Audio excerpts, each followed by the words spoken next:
you are not you. You're me. No shit.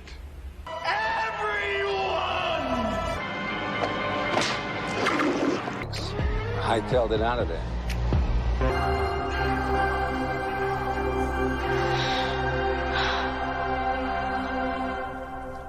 Are you crazy? Don't go between them! Go between them! Are you crazy?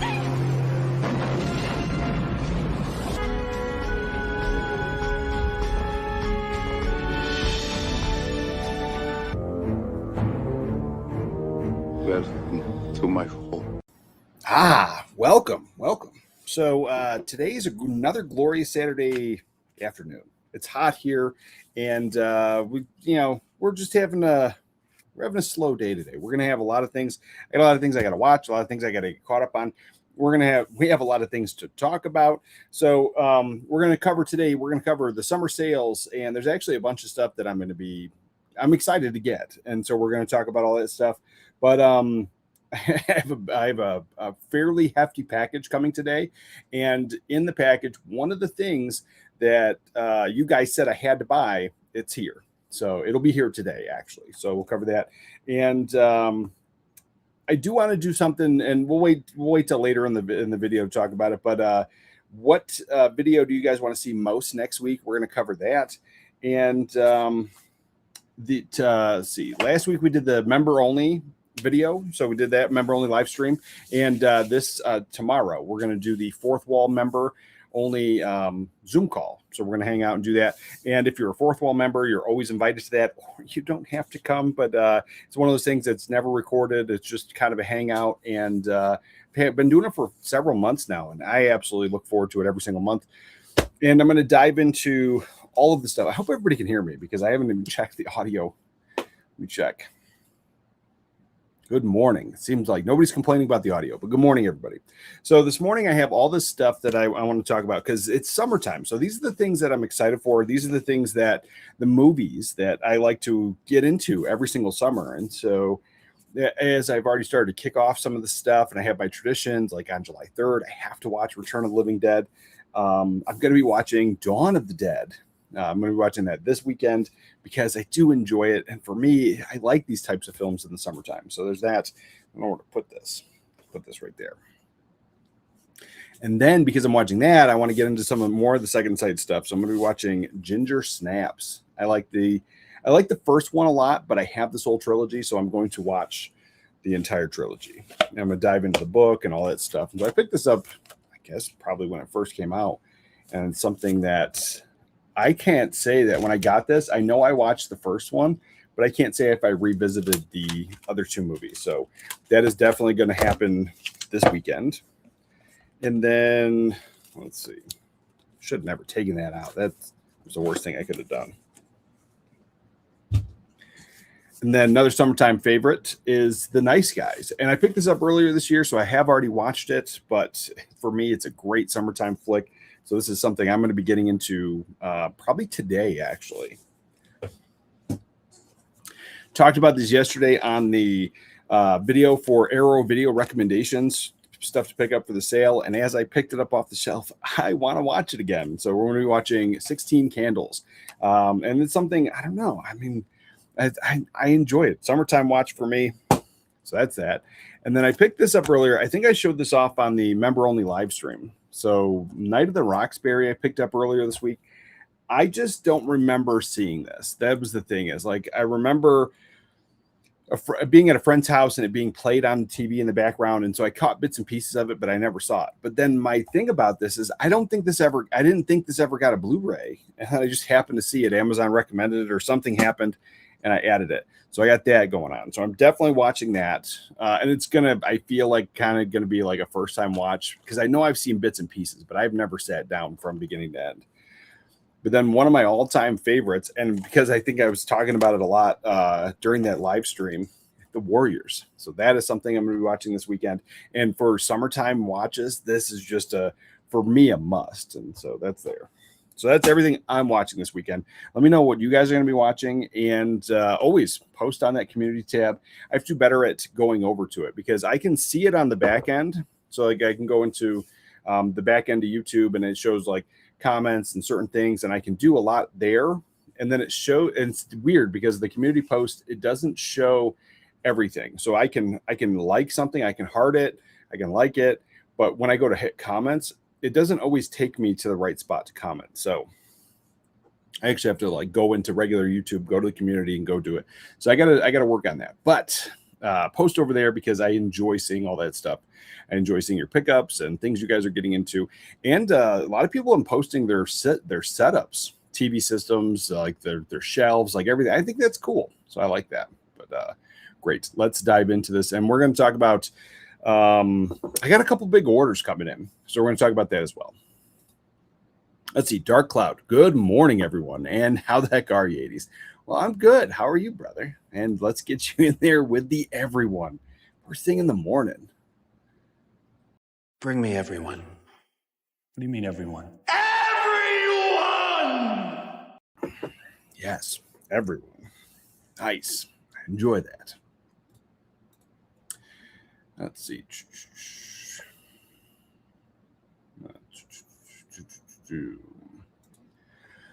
And Jesse James, good morning. Happy Saturday, brother. Happy Saturday to you, brother. Let's see. And Darren G, good morning, brother. Good morning. How are you?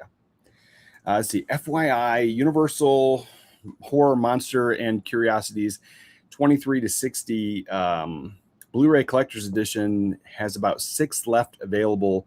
Great set. Shout 12 of 45 watch. Oh my God, it's already gone. It's already going. I got to get that. I got to jump on that. I'll just get that today probably. Because I did put a big umbrella order in, but I was like, I can wait on that. I don't think it's going to sell out. And apparently I was wrong. So, and Splits and Puffs. Yo, yo, yo. Hey, brother. Welcome. Let's see. Did you peep the Kino sales? Such good deals. Yes, actually, I put an order in, and I'm going to be putting another order in. So, like when Kino does their summer sale, I almost always put like a little order in the beginning just to get stuff and make sure I don't miss out on certain titles that I know 100% I want to get. And then right before the sale ends, every single year, I put in another order, and it always ends up being like way bigger. But as you wait in the sale, I always find like as soon as the sale starts, like I get my Kino order like real quick, and then like towards that end, like it takes way longer to get it. And so I try to order a lot more then, and then I can just wait for it, and it's not a big deal. And it's kind of like almost like a Christmas in the summertime kind of thing, because it's like this whole box of stuff that I forgot about because it's been so long. So yes, we're gonna talk about the Kino stuff as well. Yep. Yeah, we're gonna talk about and I don't care about slipcovers. On my boutique labels, and the thing is I like Kino, and I get made fun of all the time because I rag on Kino, but in my Kino Lorber stuff, like that, all of those titles are out inside with all of the rest of my studio releases. And so everything that's in here are boutique or like what I consider special. And so if there's a boutique label and it has a slipcover, I try to get it. But other than that, like slipcovers, they're not my thing. And they mostly because they always got damaged. But yeah, we're going to talk about all that stuff.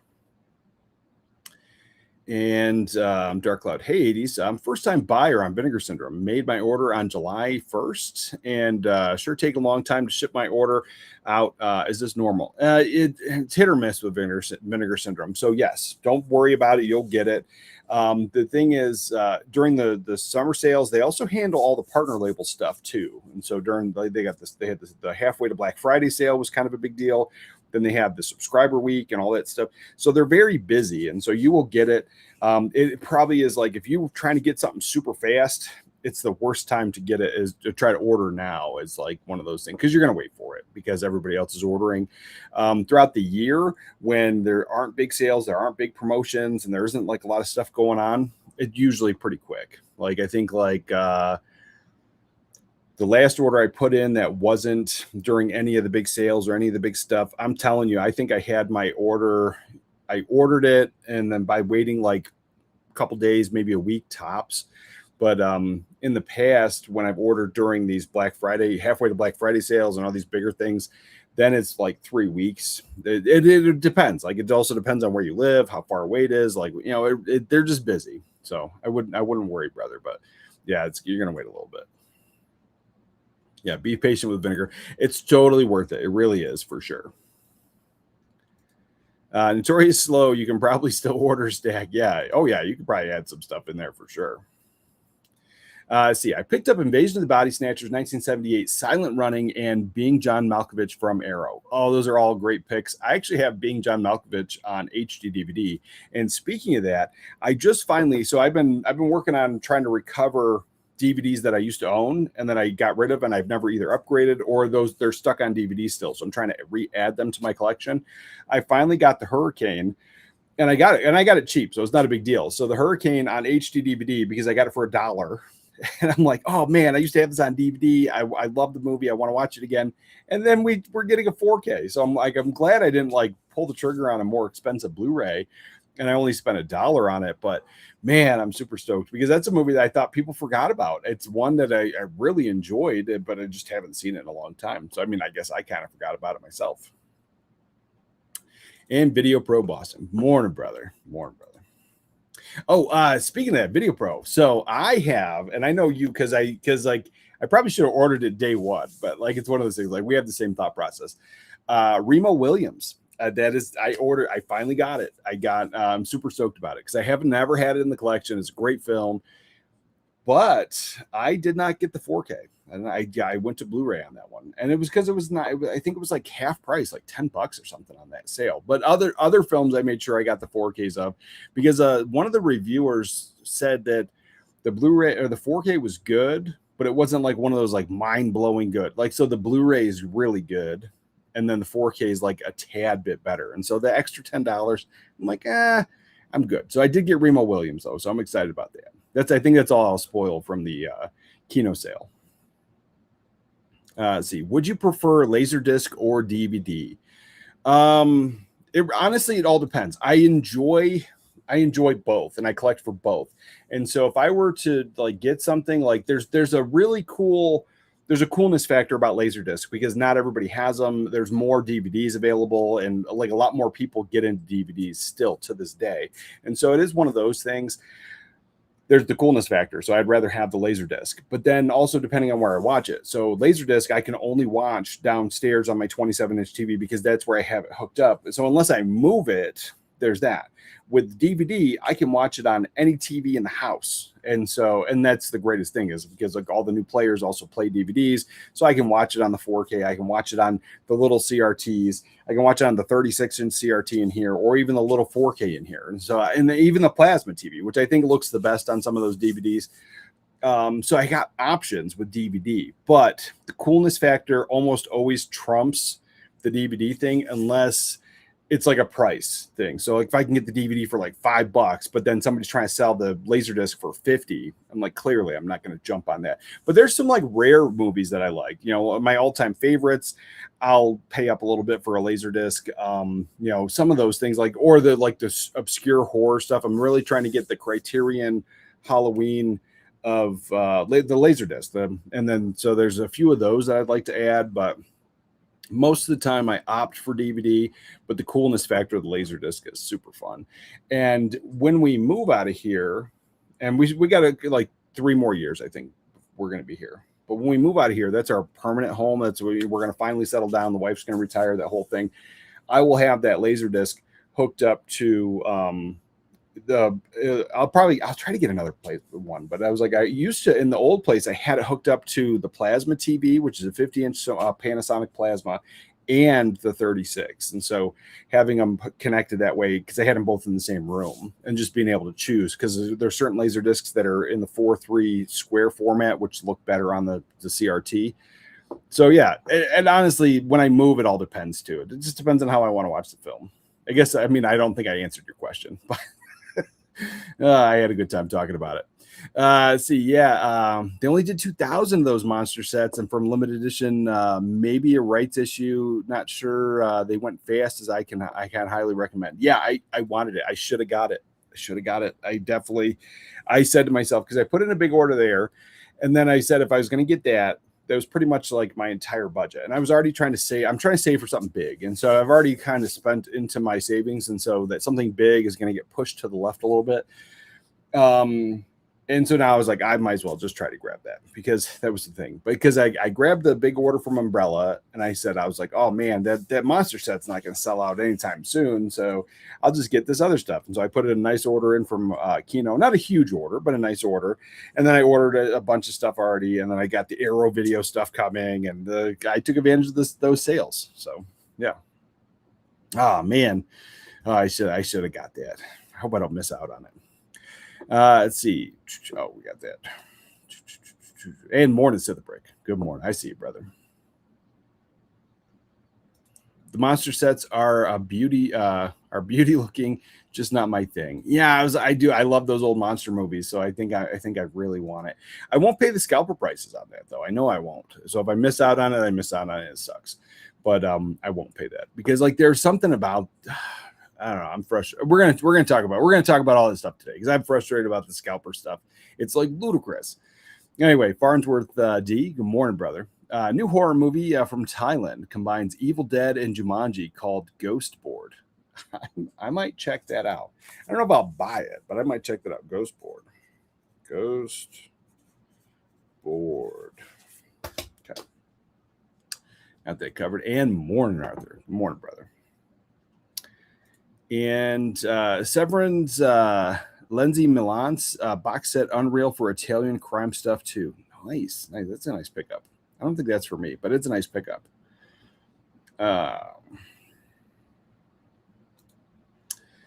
Think any chance of Vinegar Syndrome picking up Second Sight from Warner Archives? I don't know. It would be amazing if they did. I don't know if you're asking because you know that I love this movie, or just random, because I think I've talked about that movie more than anybody else has on the internet in the past decade, because I don't know anybody who actually likes that movie. And every time I talk about it, it gets people comment how horrible it is. And I'm like, that's the thing, is like, movies aren't made for everybody, but there's a movie for you. And what somebody thinks is trash, somebody else thinks is awesome. Like, it really doesn't matter. Like, and the thing is, like, I've always said, I also don't think that there's such thing as a bad film, with nuance. I totally get there's bad films, but if it's entertaining, because that's the whole job of the film. The job of the film is to entertain you. And if it does that, then then it did its job. And so it can't be bad if it was entertaining. And so there's always that. So Second Sight would be, for me, a day one purchase. I don't care who puts it out. It would be awesome if Vinegar Syndrome did. It is kind of a cult film, and the fact that it's a Warner title, it's totally possible. And it's stuck on DVD. It fits the vibe of several cult companies, but it's not horror, and it's not horror at all. So it's one of those things that it's just like a complete cult comedy, and a little bit goofy too. And so, like, I could see any of those companies putting it out, but at the same time, like, I don't know if it's going to have enough buzz or people excited about it. But then I look at some of the titles that do get put out, and I'm like, who wants to buy that? Like, there is always that kind of conversation. But man, if they did, so you can email the companies, and I mean, obviously don't spam them, or don't, it's like, don't be ridiculous. But if you have a suggestion, if they can get their hands on it, they'll pass it off to the buyers. And if the price is right, if there's like, if there's restoration stuff, if there's not restoration, you know what I mean? There's like, depending on the cost and the ROI, depending on the contract, they might pick it up. But the thing is, they don't know that, there's hundreds of thousands of films. And so, there's only a certain amount of people working in each place. And then they only have what they know. And so if there's films that just went under the radar, if you have one of your favorites, like something like that, an easy suggestion, and then they'll pass it off to their buying department and try to get the film if they can. But there's a few films that I've always wanted on my wish list, but I think it's music rights. I think that's probably what's really holding it up, and these things are stuck on VHS, and so they would be great. But Second Sight would be huge, and it's one that I don't understand, because I don't, like, every time I rewatch it, like, I try to like pay attention, and maybe it's a music rights issue, but I just get involved in the film and enjoy it, and I kind of forget to pay attention to why it might be stuck. But yeah, that would be huge for sure. Hey, 80s, did you get the Universal? No, I did not, but I should have. But hey, Petey, good morning, brother. See, I have lots of great titles ordered, and so I'll be patient with Vinegar Syndrome. Yeah, it's well worth it. Great stuff.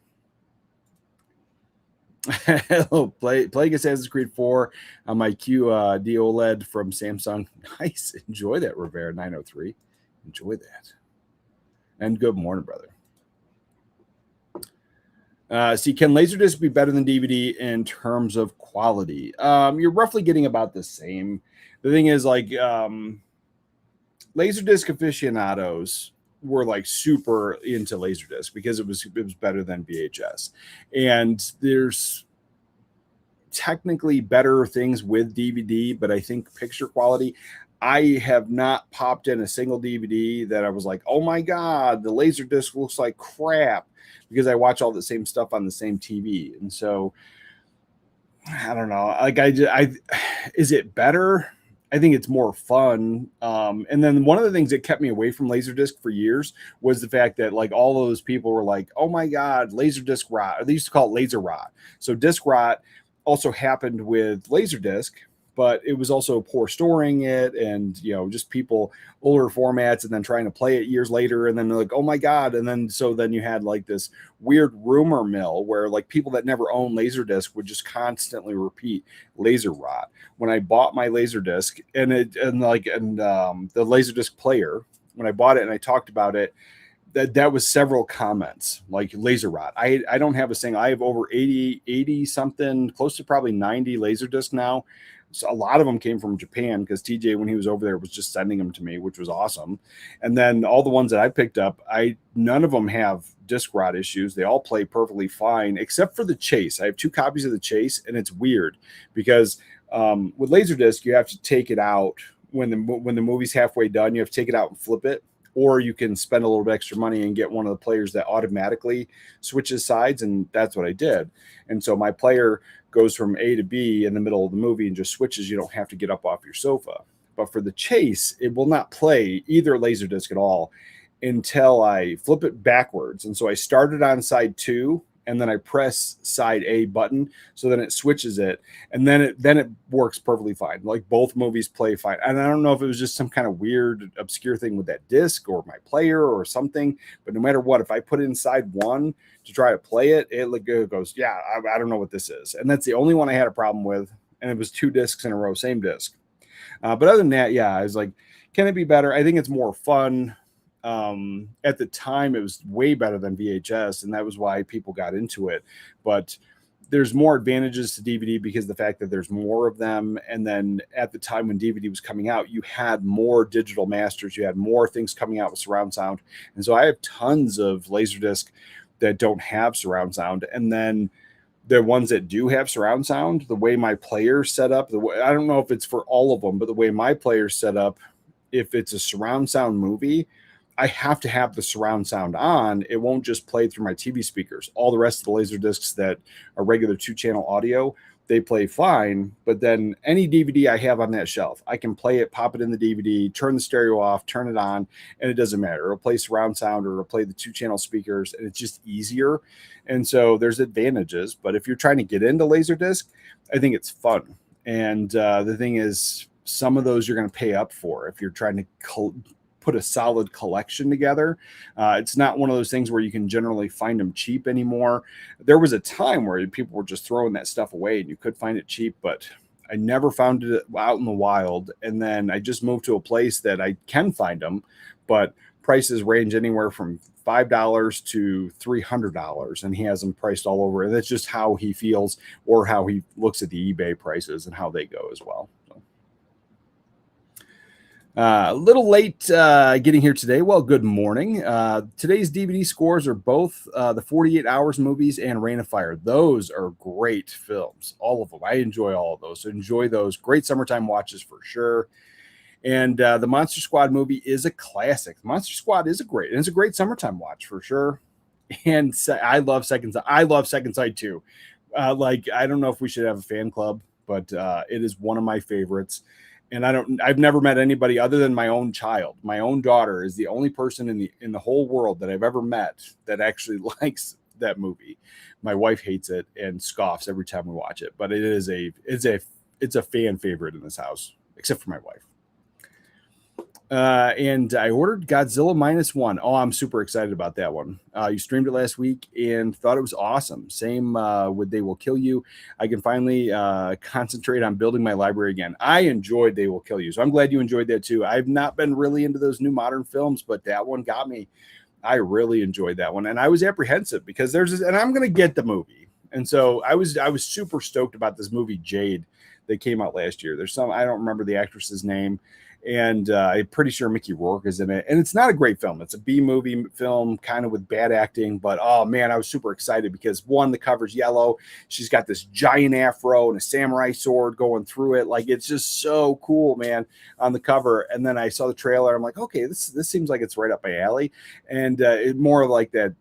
Not 100% blaxploitation, but kind of a blaxploitation feel, and so or an homage to that type of stuff. But then, oh, I was super excited about it, and then I watched it, and I was like, man, this is not worth $30 or $40 that I think the price was at the time. But I think I'm going to get it now because I just saw the trailer again somehow. I don't remember what I was watching. It popped up, and I was like, I'll watch it again because I think I had better hopes for it, but. That one, They Will Kill You, that's a top-notch film. That's a high recommendation for sure.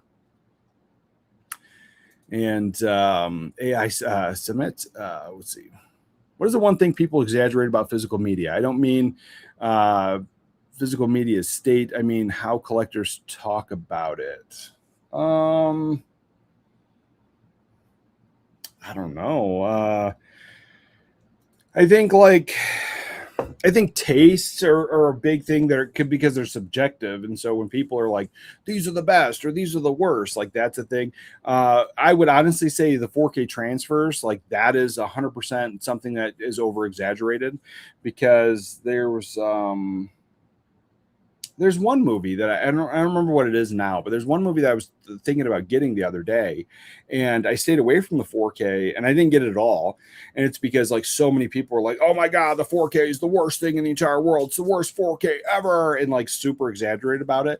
And it's nuanced. It's not the best 4K possible. It's not a reference quality disc, but when normal people just put it in and watch it from beginning to end without pausing and zooming and trying to find flaws, it's pretty decent, and the average person has a good time with it. It's the online, reviewers and people that are trying to make videos to be more sensational than they are, and those like, oh my god, these are the worst, and there have been proven. And I'm not saying that there aren't bad discs, and so every time I say this, people get very defensive. There are bad discs and there are bad transfers, but there isn't a standard between Dolby Vision, HDR, HDR10, and then how each thing processes it. So Panasonic players are notorious for certain discs just working weird in Dolby Vision. Texas Chainsaw Massacre 2 is actually one that was well documented that Panasonic players, a certain number of them on Dolby Vision, no picture, just sound. I actually stayed away from that disc forever. I just recently got it. I have the Panasonic UB9000, and I recorded it when I showed, like I popped up the Dolby Vision title, the menu option on my screen while the movie was playing, and I watched it in Dolby Vision, no problem. But then I had movies like Risky Business, beautiful in Dolby Vision on my Sony television, but on the Panasonic, there's definitely scenes where it goes from light to dark, or somebody is behind a window, and so it has that natural light behind them, and then the other person's in the room, and so when they switch from person to person, on the Panasonic, it's like boom, boom, like someone's like turning the light on. It's very jarring.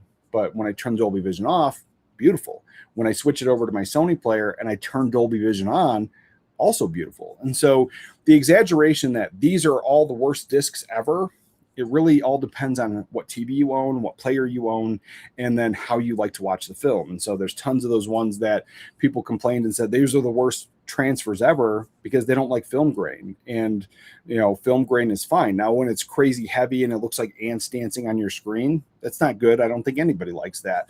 But when there's minimal film grain on an older film, that's totally fine and acceptable by most people. Those come up sometimes on those worst lists. And so I think those are exaggerated. But also I think they're like one of those like buyer beware things, like just be aware that this reviewer didn't like it for these reasons. But, because I've definitely made that mistake myself, where people were like, these are the worst discs. And then I didn't get them. And then eventually getting them. And then I was like, what are these people talking about? Goonies was a perfect example. There was a very big YouTuber at the time when Goonies came out on 4K, and 4K was kind of a new format. And he was like, it's so dark, it's horror, you can't watch it. And I bought it that same day that I was listening, because I was on the road. And because like I lived an hour away from Best Buy, and I knew I was going to pick up Goonies no matter what, one of my all-time favorite films. And so I was like, I don't care. Whatever this guy says, I'm going to go check it out. And then it was years later. He found out it was his TV, and there was several, and he backtracked it. There was like a live stream he did, and he backtracked. There was like several that he said were the worst 4Ks ever. He never took those videos down. And so people are watching those in like the hundreds of thousands of views. And so people are not buying those discs because he had a bad television. He got a better television, and then he apologized and backtracked on several of them, not all of them, but that's just one of those things. Like, I think it's subjective, and it all depends on what kind of setup you have, and the fact that there is no standard. Everything is processed differently. Everybody's going to have a completely different experience. And so those best or those worst, really subjective. And I still make those videos myself. So let's see. There's so many Warner Archive DVDs that I'm waiting for a Blu-ray, at least 20 movies. Oh, I bet. Off the top of my head, Second Sight is a huge one. I just picked up one. Wisdom's a great one that I just picked up. I don't think that's ever going to get a Blu-ray unless like Vinegar Syndrome does it or something. It's one of those like cult films that you'd find on a Saturday afternoon. So Wisdom, Carney with Jodie Foster and Gary Busey. That's one of my favorites. It's stuck on Warner Archive, and none of these are the great Warner Archives. Like, these are all the MOD recorded on a burned disc Warner Archives that just kind of frustrate me. So there's those. Those are three off the top of my head. But yeah, if I were to look, there's probably a ton. There's probably a ton for sure. Is Vinegar Syndrome any good? Let's see. Oh, is Videodrome any good on 4K Criterion? Worth getting? I don't have Videodrome in my collection. I would assume. I haven't heard anything bad about it, and I think the last time I watched it. And the last time I watched it was somebody's Blu-ray, somebody's Criterion Blu-ray. So I watched it on Blu-ray. I thought the Criterion was pretty good. So I would guess that 4K is amazing. I haven't heard anything bad about it, but it's one I don't have in my collection. I was blown away the first time I saw the first time watch of the old The Old Dark House, 1932, director James Whale. Oh, and as he did this after Frankenstein, great stormy atmosphere. Is that in the? That's not in the box, is it? The Old Dark House. The Old Dark. I love old black and white films like that. And James Whale, you can't go wrong with James Whale. Let's see. The Universal Monster box is out of set everywhere. Oh my God, it's horrible. Well, it's all right. It's all right. I'll get something else. That's part of collecting. And we're going to talk about that. So here's the thing. So I made a member only video yesterday. I'll still post that. That's a member only thing. I got something. And the thing is, I don't have the movie in the house. And there's a whole story behind that. I've told that before.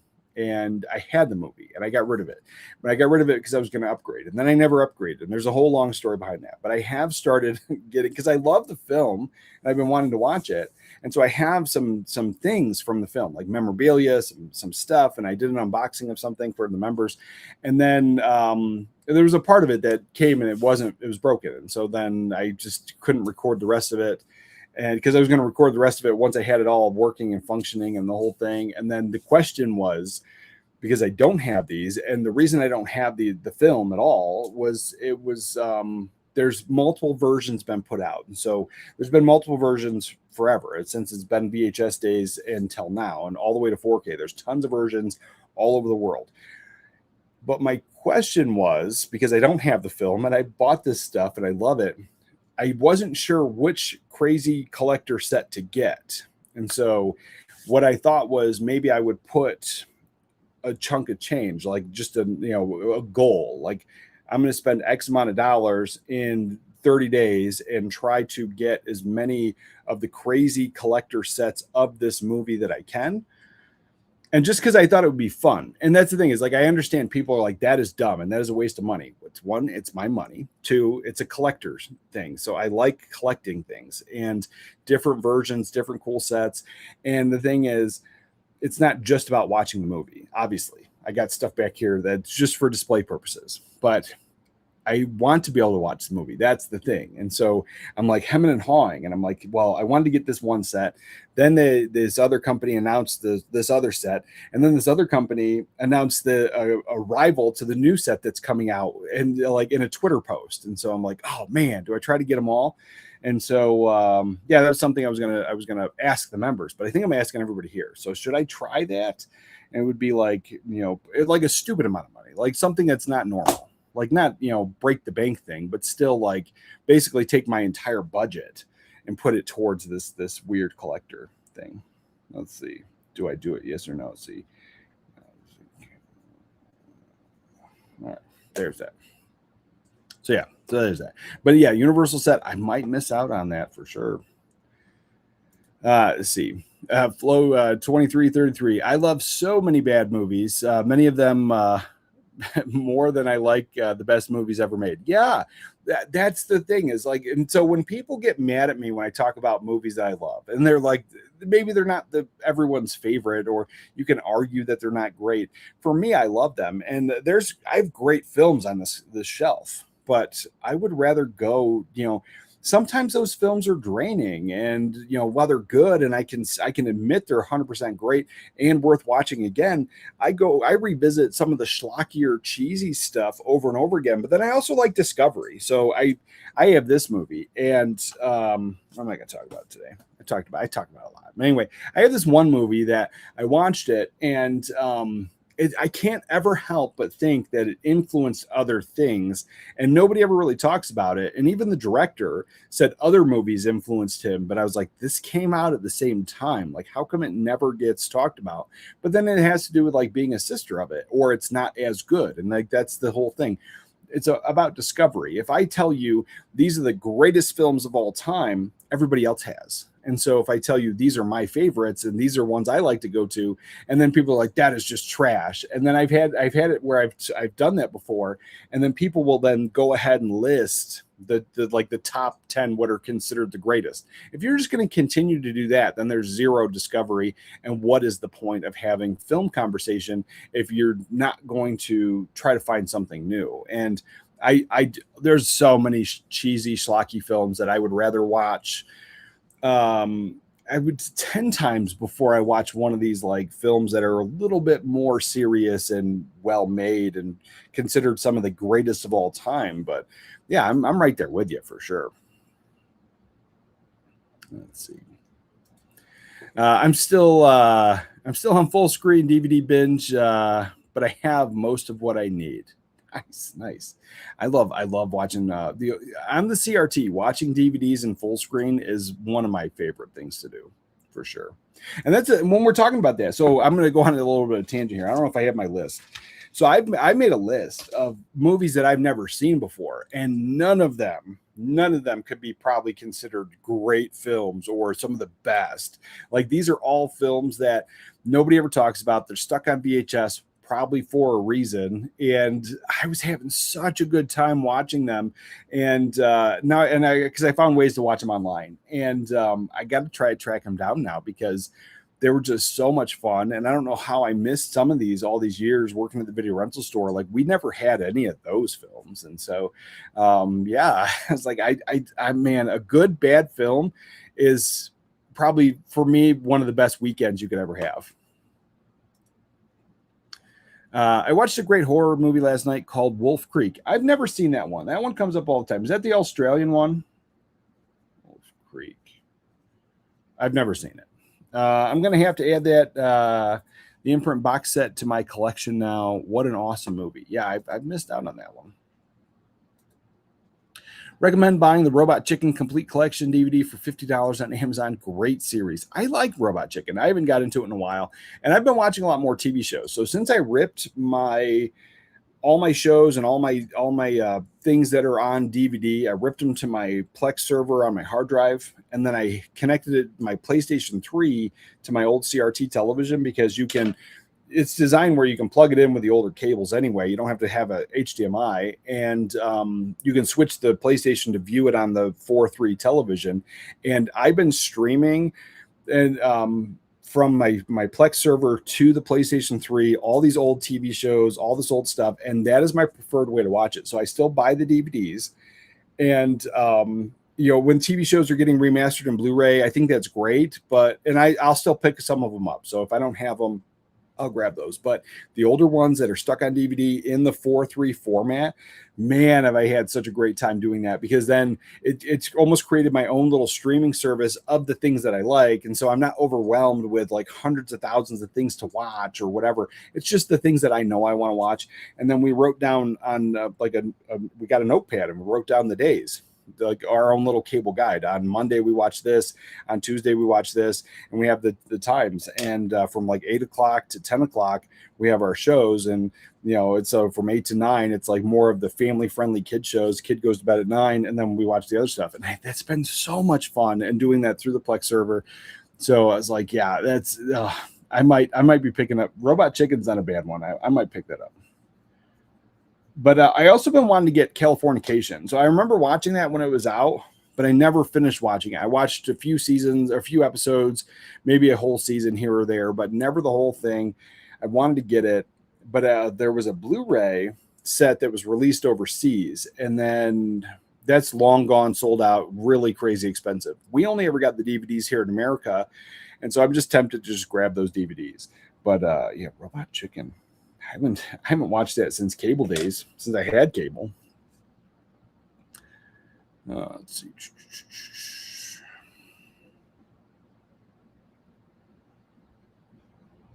See, I tried watching Independence Day the other day. Oof, couldn't stand it. Couldn't do it. Cheese and yeah, man, I was like cheese and ham. I like some of that stuff, and I don't mind. Independence Day is not a bad one for me. And I actually don't usually watch it on 4th of July, but in the summertime, beginning of July, like we do watch it, and so that's a fun one. But I've never seen the second one at all. But then let's see. Let's go into some of the things. Let's get into some of these sales. So before we dive back into the chat, I got a lot of stuff I want to talk about today. Actually, not a ton of the new stuff. There's only like a few things that I wanted to hit up, but most of this is the sale. So let's start off with the Kino Lorber sale. And this is a huge one for me. So I've already picked up some stuff from there. Let me get into this.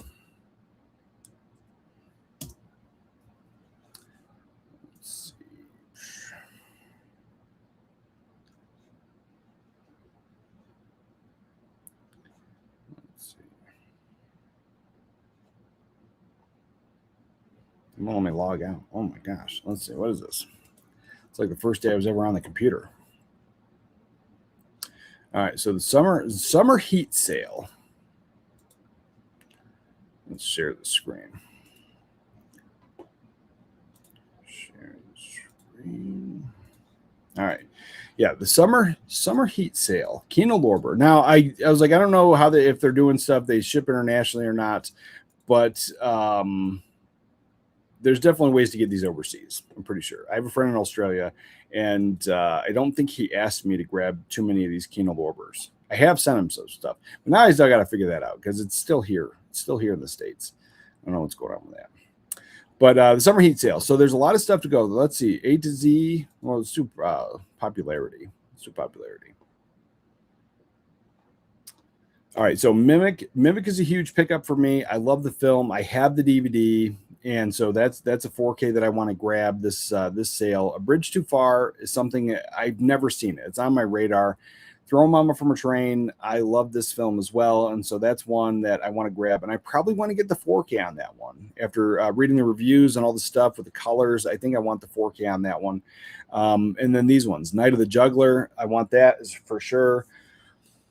Stone Cold. I was trying to collect all of the Olive Films titles for the longest time, and Stone Cold was one of those, and it had a little bit of a higher price, and so I never grabbed it. But now this being $20 for both the Blu-ray, it's $18.99 for the Blu-ray and the 4K. That's on my radar. I don't know if I need it, but definitely one I want to grab. And then this older film, Charlton Heston, Orson Welles, Touch of Evil. It's on my radar, but I don't need it for this sale, especially at $20. I can wait on it. But Remo Williams, I already grabbed it, and I saved some money. I grabbed the $10 Blu-ray. It's from the same master, and everyone who had, did the side-by-side comparisons, they said that the Blu-ray was extremely good. And so I was like, wow, for a $10 difference, roughly, I was like, I don't think I need the Blu-ray or the 4K on that. But it's one of those things. I don't think I'm going to regret it. I think I'm going to hold to my guns. I'm going to stick on the Blu-ray on that one. And I do love the film. If you have never seen Remo Williams, it is a cult classic that almost never gets talked about. Worth it. Check out the trailer because it might be for you, but it is definitely for me. Ilsa, the she-wolf of the SS, comes up in recommendations sometimes, but I don't know if I need any of these Ilsa films, but I also don't know if I don't need any of the Ilsa films. Dust Devil's been high on my radar for a long time, so I might be grabbing that one. Again, I don't think I need the 4K on it. I might just grab the Blu-ray on that one. And Coneheads, I did not upgrade. So I got the original Coneheads Blu-ray with day one when it first came out, and it was from a new restoration master at the time. So that Blu-ray looks pretty good. I don't think I need to jump on this 4K, but I do love Coneheads. And so if you don't have it, that might be great. Tropic Thunder, another one. I'm on the fence. Like, I like this movie. I have the Blu-ray, and it's one of those things like, I don't know if I need that 4K, but they've been talking about doing a sequel. I don't know if they're ever going to, but they've been talking about that for years. And so, am I sharing the screen? I'm not sharing the screen. I've been talking this whole time. I thought I was sharing the screen. Let me get back down here. This is the worst. All right, let's go back up here. So the things I was talking about are all right here. You got Mimic, Throw 'em Out from a Train. And so the prices I don't think are bad. The Stone Cold is the one I was talking about there, and Night of the Juggler, huge for me. Remo Williams, this is the one that is a high recommendation. You have Fred Ward, Joel Grey, Wilford Brimley, and this is just a fun action adventure movie. And it's got some great comedy in here, but it's a movie that nobody ever talks about ever.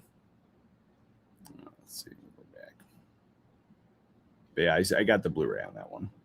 Let's see down here. Leviathan. Leviathan is one that I want to grab this. And so I definitely, I don't know if I'm going to get it, but it's definitely one I need. Peter Weller, Richard Crenna. I think I need this film. Horror, adventure, thriller, mystery, sci-fi. Yes. I think I need Leviathan in my life.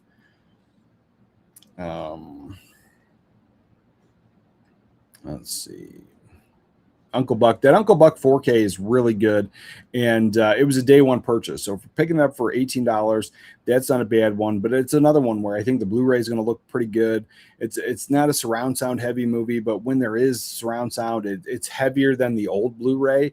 And so I watched in the very beginning of it when he goes to the brother's house and he's driving on the road and the music hits. The bass is ridiculous. It's overpowering. And there's a few scenes like that, but the Blu-ray, it didn't have that issue. And so they cranked up the sound a little bit on it to make it a little more dynamic. And it's not crazy. If you don't have surround sound on, it's really, really good and dynamic. But with surround sound on, it's like kind of like wall shaking bass. Like, it was nuts for Uncle Buck. I never expected that out of there. This movie, Prime Cut. I have this movie, Lee Marvin, Gene Hackman, Sissy Spacek. That actually might be making the I don't need to watch it again. Probably going to sell this movie kind of thing. So I think it's a great film, and it's an interesting one, but great cast. But I don't think it's one that it's not a high recommendation for me. And I thought I would watch it again this year, and I went to go put it in, and I was like, I'm not feeling it. It's a little bit heavier than your normal films. Best Little Whorehouse in Texas. That is a great summertime movie. I've been watching it since I was a kid. Burt Reynolds, Dolly Parton. I don't think you can go wrong. And it's one I consider a man musical because the entire premise is it's a whorehouse in Texas. So I think it's great. It's the Chicken Ranch. Foul Play is another good one.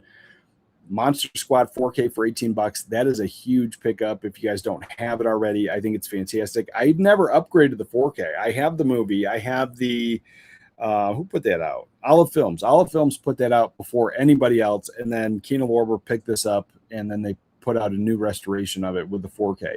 So I think there's probably some room for improvement. I just never upgraded. I do love the film, and I watch it every single summer. So that is one if you don't have. That is a very high recommend. This old black and white film, I'm interested, but not at $18. But this one, Blue Collar, this is one that comes up as a high recommendation from a lot of people. I do love the film.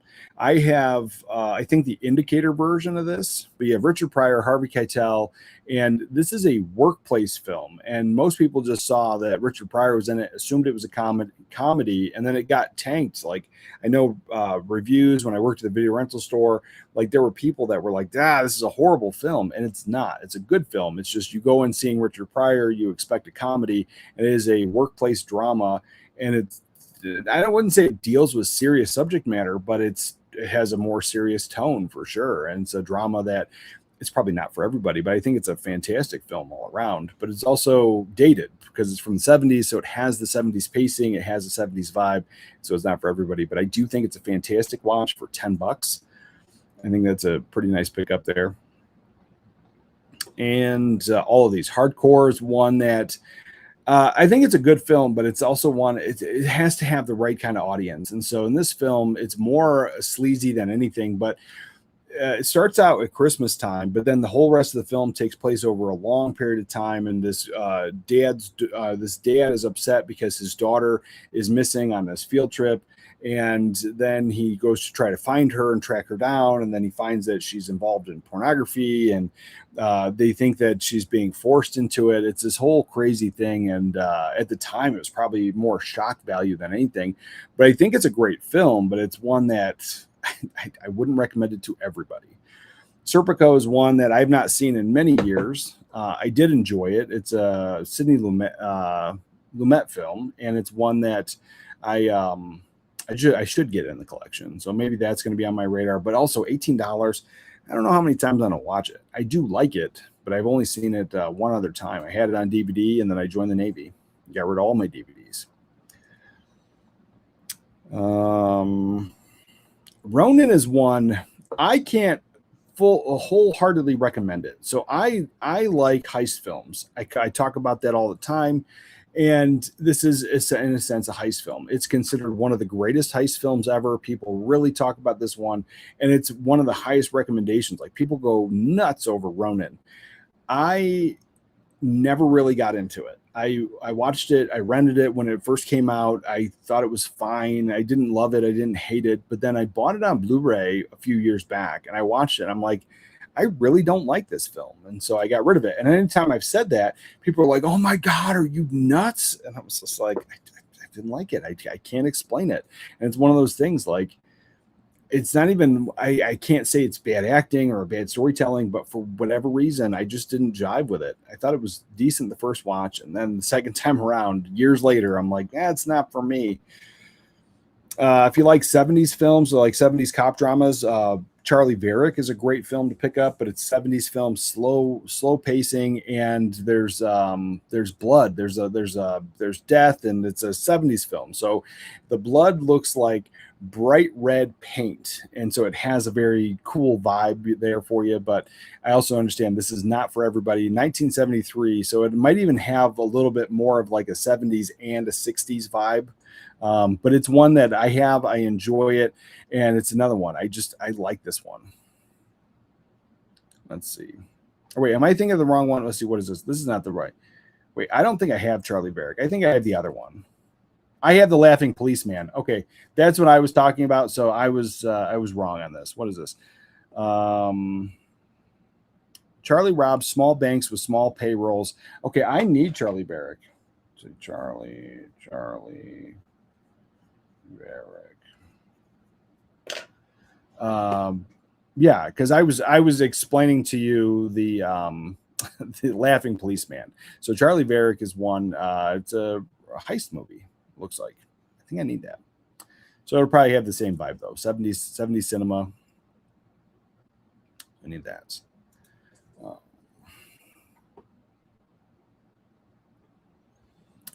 Things to Do in Denver When You're Dead. I think it's a great film, but it has its audience. It's not for everybody, and it's a crime thriller, so you can't go wrong there. But for me, the standout was Christopher Walken in this one. For the $18, I don't know if I would grab the 4K on it because it's a drama. It's nothing special. The 4K probably looks fantastic, but that Blu-ray probably also looks fantastic. So it's one of those things. It really probably depends on what kind of setup you have and what you're looking to get out of it. All of these are probably great. Black Sheep, I still got to get the 4K on it because the Blu-ray was always good. Tommy Boy had room for improvement, but I thought the Black Sheep Blu-ray looked incredible, and so I never upgraded that, but I think I want to. And Bone Collector is a great film, highly recommend. And if you've not seen this one, Denzel Washington, Angelina Jolie. And the thing is, I've always said I think this role was made for Christopher Reeve. So, because in this entire thing, Denzel Washington plays a paraplegic. He was a great, highly decorated cop, extremely smart, wrote books, did all kinds of stuff.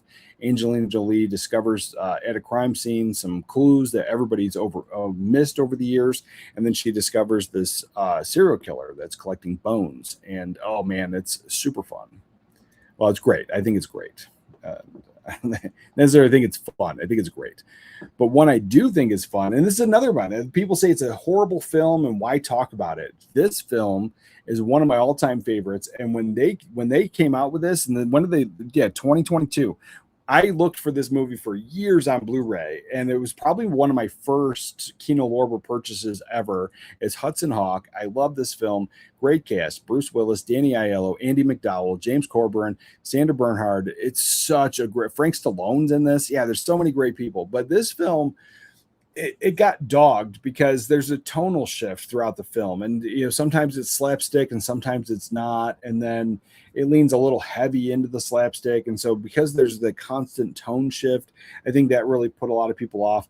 But at the core of it, it's a heist film. And Hudson Hawk, Bruce Willis gets out of jail, and then he's the parole officers trying to get him to steal more stuff, and then he is this international heist trying to get Leonardo da Vinci's lost or most respected masterpieces, because inside there is like hidden technology to turn lead into gold. And it's fun. It's fun, but people hate this film, and I love it.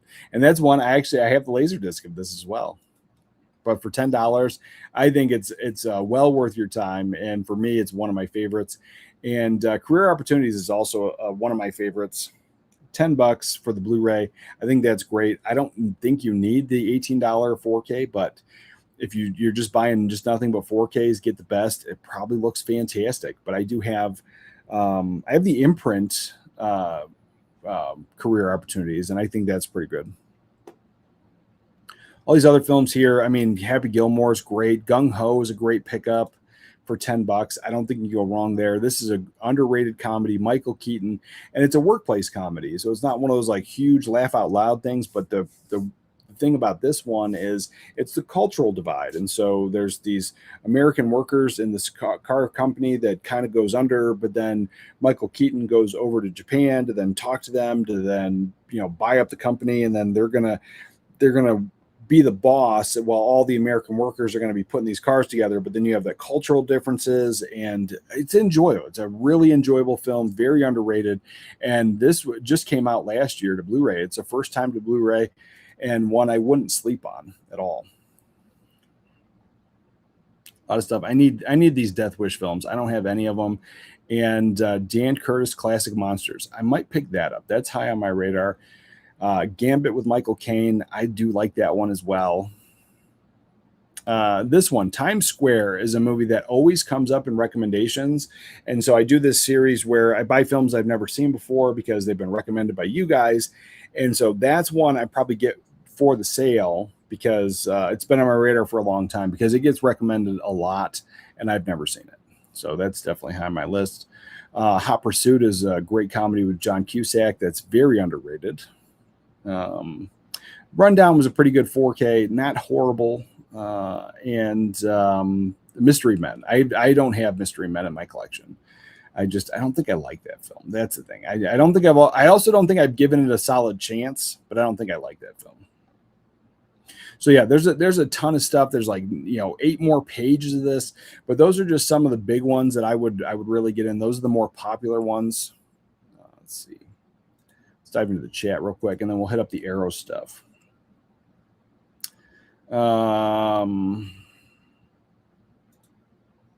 All these sales, these labels are having, I'm single-handedly keeping Klarna in business. Yeah, I was like, it's one of those things. It's tough, man. There's so many sales, so many good stuff, and it's one of the things. Like, even though you kind of expect it, but like, there's been times where I'm like, man, am I going to miss out if I don't pick this up now? And so then I end up buying more than I ever wanted. For sure. And I mean, eventually I wanted it. Like, I wasn't just buying films to buy films. Like, they were all movies I wanted, just not all in one sitting. So yeah, totally there. Let's see. Yeah, bro, I hear you. Internet this sometimes a killer. Yeah.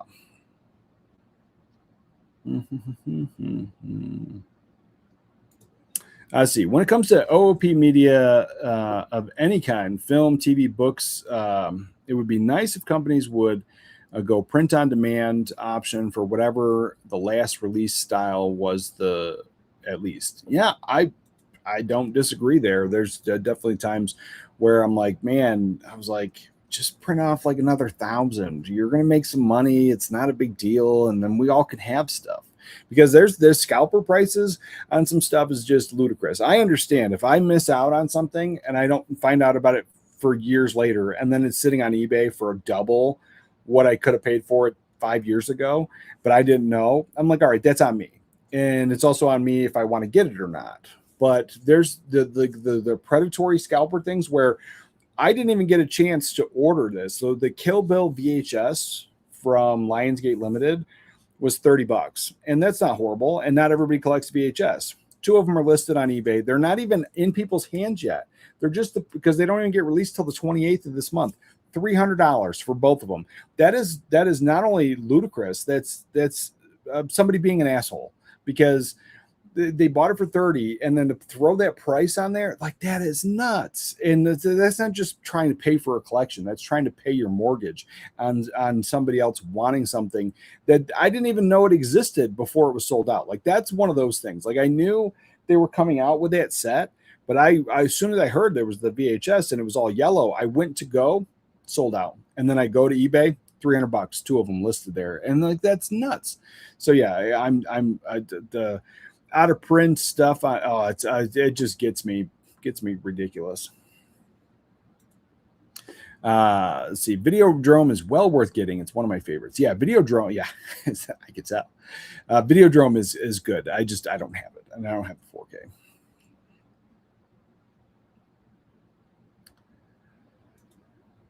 How do you know if something is objective or subjective? Well, the thing is, like, you can objectively say that a film is good because it hits all the beats. It's great storytelling, great scenes, like, and there's like a formula for it. So objectively, it's good, but you might not like the film, and there's always that. And so then there's the subjective thing of like, I'm like, oh, I like this music, and you're like, well, I hate that music. Like, there's that whole subjective thing. So I can look at films that I don't like, and I know objectively they're decent films. They're well made. They're well acted. The story is a great story. It's great storytelling. It's just, no matter what, it's not for me. And what happens is there are people that can't separate those two things.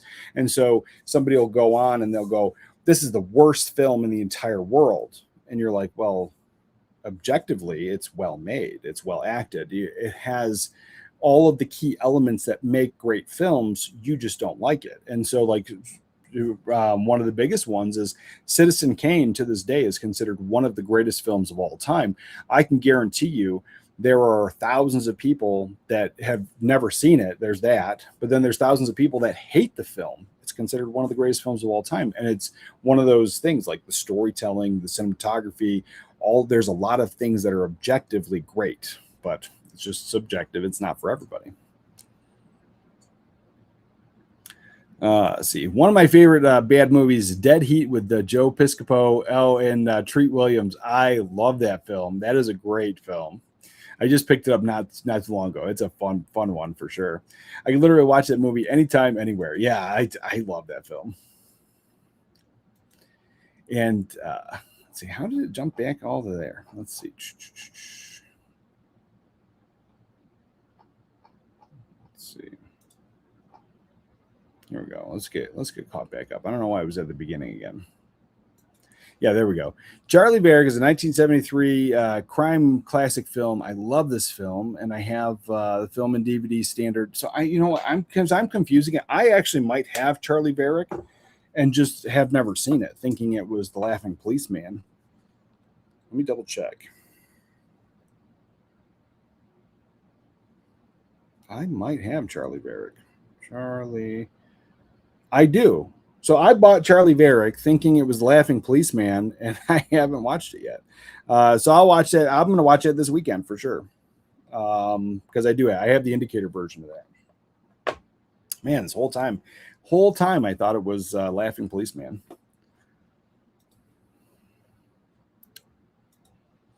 I think Ronin was another film where Sean Bean dies. Yeah, there was a running joke that he dies in everything. Like when Game of Thrones came out, like that was the thing, is like there was a bunch of girls I remember that were like super excited about it because of Sean Bean, and then somebody else just came along and like he dies in everything.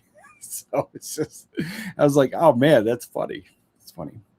The Ipcris Files is a cool Michael Caine film. Yeah, that's been on my radar. I don't have it. Let's see, Ipcris. Cinematography and Indecent Proposal with Demi Moore, those are both in the sale. Yeah, so Indecent Proposal, I like that one, and that was a recommendation when I got the 4K, but then there are people that complained and said it was not a good 4K because it's notorious to have horrible film grain. It's a film that was shot on film, and it has the way the film was developed. There's film grain. You look at the old Blu-ray, I'm pretty sure it's the same. I'd have to go back and double check, but I think it's still a good 4K. Is it a reference quality disc? No, it's a good movie to get into. And so I did pick up the 4K on that one, but that one people went angry with that one, saying that on their TV it looked like dancing ants. And I was like, it didn't look that way on my television, but I could see it was heavier film grain than some of the other films. So that's one of those things. If there's a Blu-ray and you're not super into film grain, maybe pick up the Blu-ray on that one. But I think it's a great film to get for sure. And James, morning, brother. Thanks for your conversation. Well, thanks for being here, brother. Appreciate you. Brain donors. That's one. I don't know. I didn't see it in the list. That's one that's been on my radar for a long time. I've never seen it, but it's never been recommended. So it's one of those things, like I've been familiar with the film. It's been, it's come up in conversation a couple of times. I've seen plenty of videos where people are like, this is one of the greatest. And then there was a long time because it was stuck on DVD or it was like out of print and expensive or hard to find. And then that Blu-ray came out and then I just still haven't gotten it. So on my list, it might be one of the pickups for this sale, or when I pick up the next box, and so I'll do that. Let's see. Brain Donors was a comedy I loved as a kid with John Turturro. I'd recommend it if you like absurd slapstick comedy. I do like absurd slapstick comedy, not all the time. And like the summertime though, perfect for that type of stuff. I really get into it. Like any fun movies, like this is when I want to watch Elvira. I want to watch any of the anything that's just not normal or considered cheesy. Like I'm into any of that stuff in summertime. And morning, John Doe Juggalo. I really hope the Kill Bill VHS come back because forget these assholes. Yeah. Like I'm like that one made me mad. Like I'm not saying I mind paying scalper prices because I don't. I hate it. It's dumb. But I look at it this way. If something came out 10 years ago and I completely missed out on it and I'm now actively trying to collect it, like I missed out on it 10 years ago. That's that. But the ones that are buying the stuff before I can even know that it exists and then putting it on eBay before they have it in their hands, oh, that just gets my goat. So yeah, I do hope it comes back. I will not buy that. I wouldn't even think about buying that on eBay. Like that is nuts. And if anybody does, I mean, do what you will with your money, but like $300 for a VHS tape. that's new. It's not even like super. It's a collectible piece, but it was being sold for 30. It's asinine. And Views Parallax. Hey, 80s. Are there any labels you are afraid to purchase discs of? I always hear scratch disc stories with Criterion and Shout. I don't have any scratch discs from them, and Blu-rays have a coating over them, and 4Ks have a coating over them to prevent scratches more. But there is an issue with loose discs, and so if you're getting stuff sent to you in the mail and it gets banged around, the disc can get there. But I haven't had anything. The only thing I've ever gotten from that type of stuff is the off-gassing from the plastic in the heat being shipped to me, and then just having to clean the disc when I got there. It looks like scratches, but it cleans off. So there's that. The one that I will never buy from again is that German company Hand Sound, whatever that is. The just put out the license drive, which over there they call it Papa's Cadillac. That 4K, I will not buy a 4K from the German company ever again, because that was a horrible experience. It was a waste of $40. But then somebody else was saying the exact same company did the exact same thing for the Chase on the Crush on 4K from Germany, from the same company. And it's because they're not doing Dolby Vision or HDR, but they're trying to manually get that experience. And so they're manipulating it. So they're doing this AI upscaling, which isn't the greatest anyway. And then they're manually manipulating it. So it's supposed to look better, but it looks like trash. I will never buy from them again. But I hear the Blu-rays are good. And the Blu-ray of that license to drive that was in that 4K was a pretty decent Blu-ray. And so when it comes to there, yes. 4Ks, nah. And I just ordered the Chase. The Chase is coming out from one of those German companies, and so on Blu-ray. And so I'll be getting that. And I don't remember what they call it. They call it something else. But that is a notorious stuck-on DVD, an expensive DVD. And I have the Laserdisc. And so I'm going to get that Blu-ray. So there's that.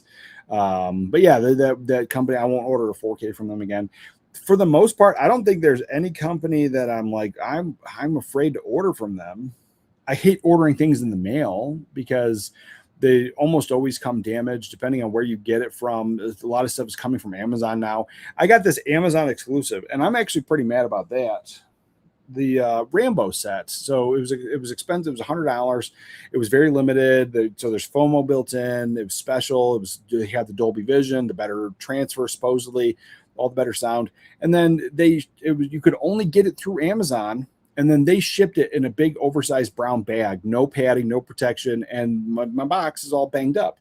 And it's probably also, I don't like the way the box is designed, even though I always ask for cooler, better stuff. Like if they tried something there and I don't like it, but so I think that's funny, but it came all banged up. And so there's that, like the Amazon exclusives, those are the ones that I hate, because more than likely they're coming damaged. And there's that. That's it. But other than that, like afraid of scratch discs? No, I don't think I am.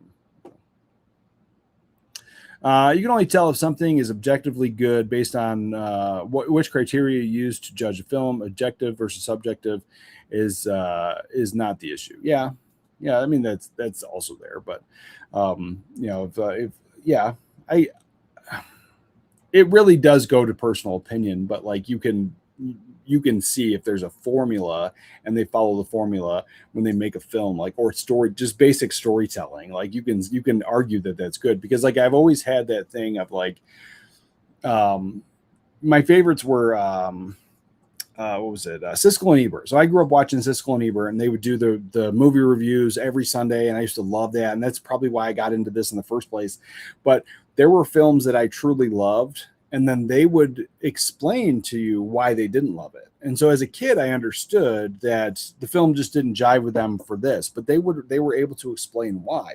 And most people today flat out say, I don't like it, or this is the greatest, without that nuance, without that little bit of extra information. And so it's that I feel always becomes subjective and not objective, because they're not explaining why they think it's a bad film. They're like, oh, this is the worst thing ever. And then just like leaving it like that. And I'm just like, okay. And not every reviewer, but there's a lot of them out there that do that. So that does happen. Let's see. Roger Corman movie is not something you judge in the same criteria Citizen Kane, for example, hence Joe Bob Briggs exists. There's multiple criteria. No, 100%. But there's that conversation. So you're not wrong there. But there are people that only like those types of films. Either one. The crazy, foreign hard watch movies that people just are like, oh my god, or the film snob type movies.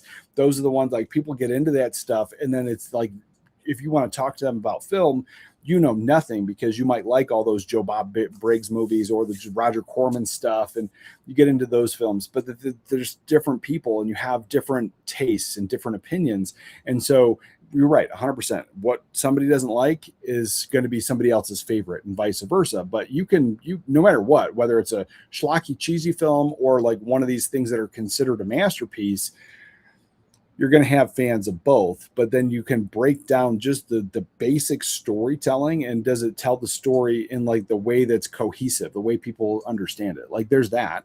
You can have cheese all you want, but if the storytelling is shit, then the whole thing is really hard to argue. And so if you it's hard to say, because like there was somebody once, and it will always stick with me. And like when I talk about this, like people like think I hate Jaws. I like Jaws, but it's not one of my all-time favorites. But I understand it. But this person got mad on somebody else and was trying to explain that Shawshank Redemption was a bad film and that Jaws was the best film ever made, and literally trying to explain it. And that's just your opinion. You like Jaws, but you don't like Shawshank. Like that's very clear, but you can't say those are apples to oranges. You can't compare the two and saying one's bad and then one is the greatest ever made. You can argue storytelling, pacing, cinematography, and then the type of movie itself. Like they're completely, everything about them are so far off. Like it's not even a fair comparison. But when you're talking about films as a whole, you can argue the storytelling thing. And I think that they're both fantastic. And I think if you're just talking about storytelling from beginning to end, I think both are in the same conversation, but both films are completely so far removed, like for the audience and the fans. Like you can like both of those films too, but you can't tell me that they're the same. And that's where some people get it confused. Let's see. Meant to say always here. Oh, okay. Gotcha. Let's see.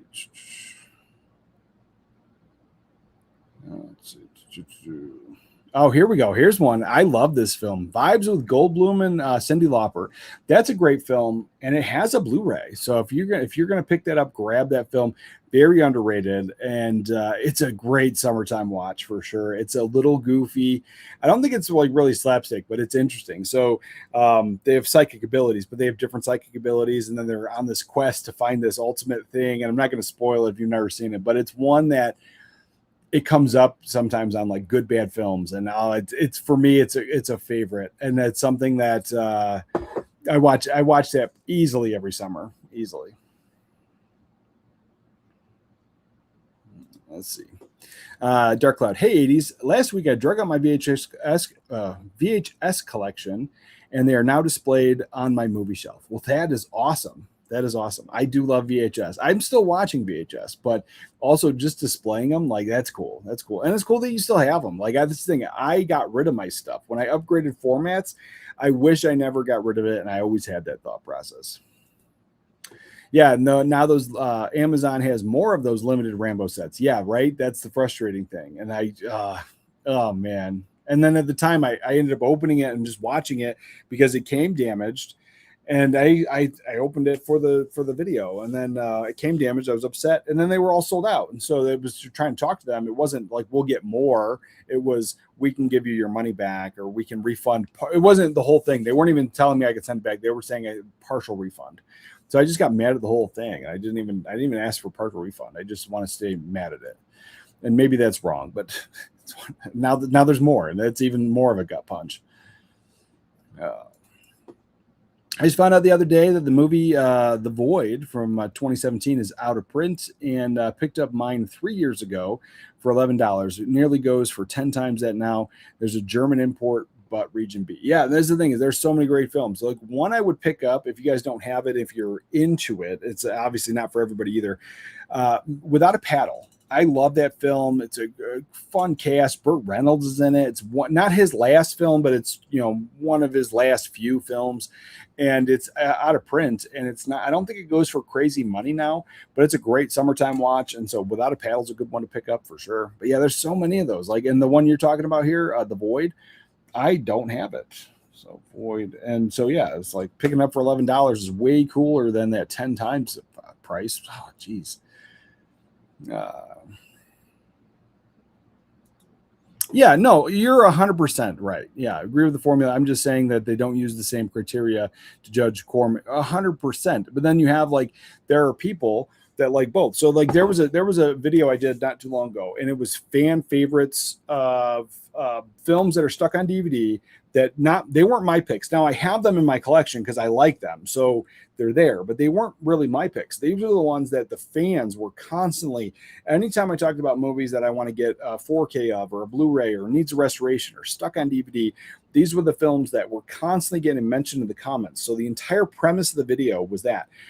And these were, I'm talking about 13th Warrior. I'm talking about, like, you know, fan favorites. And then two people in the same video in the same day both said that to think that this list, my list of movies, was things that should come to 4K was rough. And 13th Warrior is a movie that there are people that are mad that it's stuck on DVD, never got a Blu-ray, and it gets talked about so often. And I don't remember everything that was on that list, but I'm saying fan favorites, like What About Bob, Captain Ron, like some of the ones, and I don't remember if they were all on that list, but these were ones. And the thing is, they were into Roger Corman films, cheesy horror films, like things that are really important to them, but they don't hold the same high regard. And so saying that my picks were rough was interesting, that two people said basically the same thing. And then seeing them, they watch a lot of horror content. I've seen them in other live streams and stuff. And so I was like, oh, that's why, because you like different things. So yeah, the whole different criteria is 100% there. But that's the crazy thing to me, is because there are people that can't discern between the two. Like it's either, there's people that love film in general, but then there's people that love only the cheesy schlocky stuff, and to them that's it. And then there's the people that love the high art, avant-garde, foreign films with subtitles. Like, it's just like, not every film has to be either one. Let's see.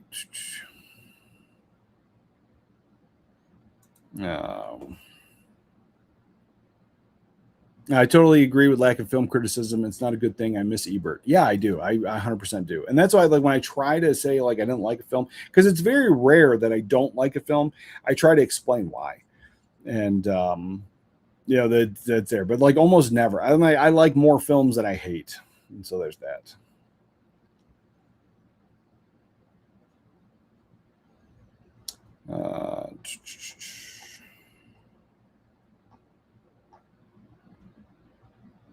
Let's see. Get Night of the Juggler from Radiance, no errors. Okay, Night of the Juggler. Night. I hope I didn't already order it, because I did already put one order in already. I don't remember what's in there. Radiance. Yeah, Remo is great fun. Yeah, Remo Williams is fantastic. Leviathan's pretty cool. Yeah, I'm looking forward to it. I've never seen it, so I'm looking forward to that one. Seeing Pink Panther, I keep hoping Kino does a release of the cartoon. The out of print set sells for $300 nowadays. Oh my God, that is crazy. Let me skip down here. We got a lot of stuff to catch up on. Yeah, I know. The thing is, like, Ronin. So somebody said something about Ronin. Ronin has one of the top car chases and scenes in movie history. You're not wrong. I don't know why. I've seen it, and and the thing is, I like more films than I dislike, and for whatever reason, I just don't need to watch it again. And I don't know if it just didn't connect with me. I can't put my finger on it. So, and I'll never say it's a bad film. It's just, I know that it just didn't work for me. And normally I can tell you why films don't work for me, or why I don't like films. And that one, it should work for me. I just didn't get into it.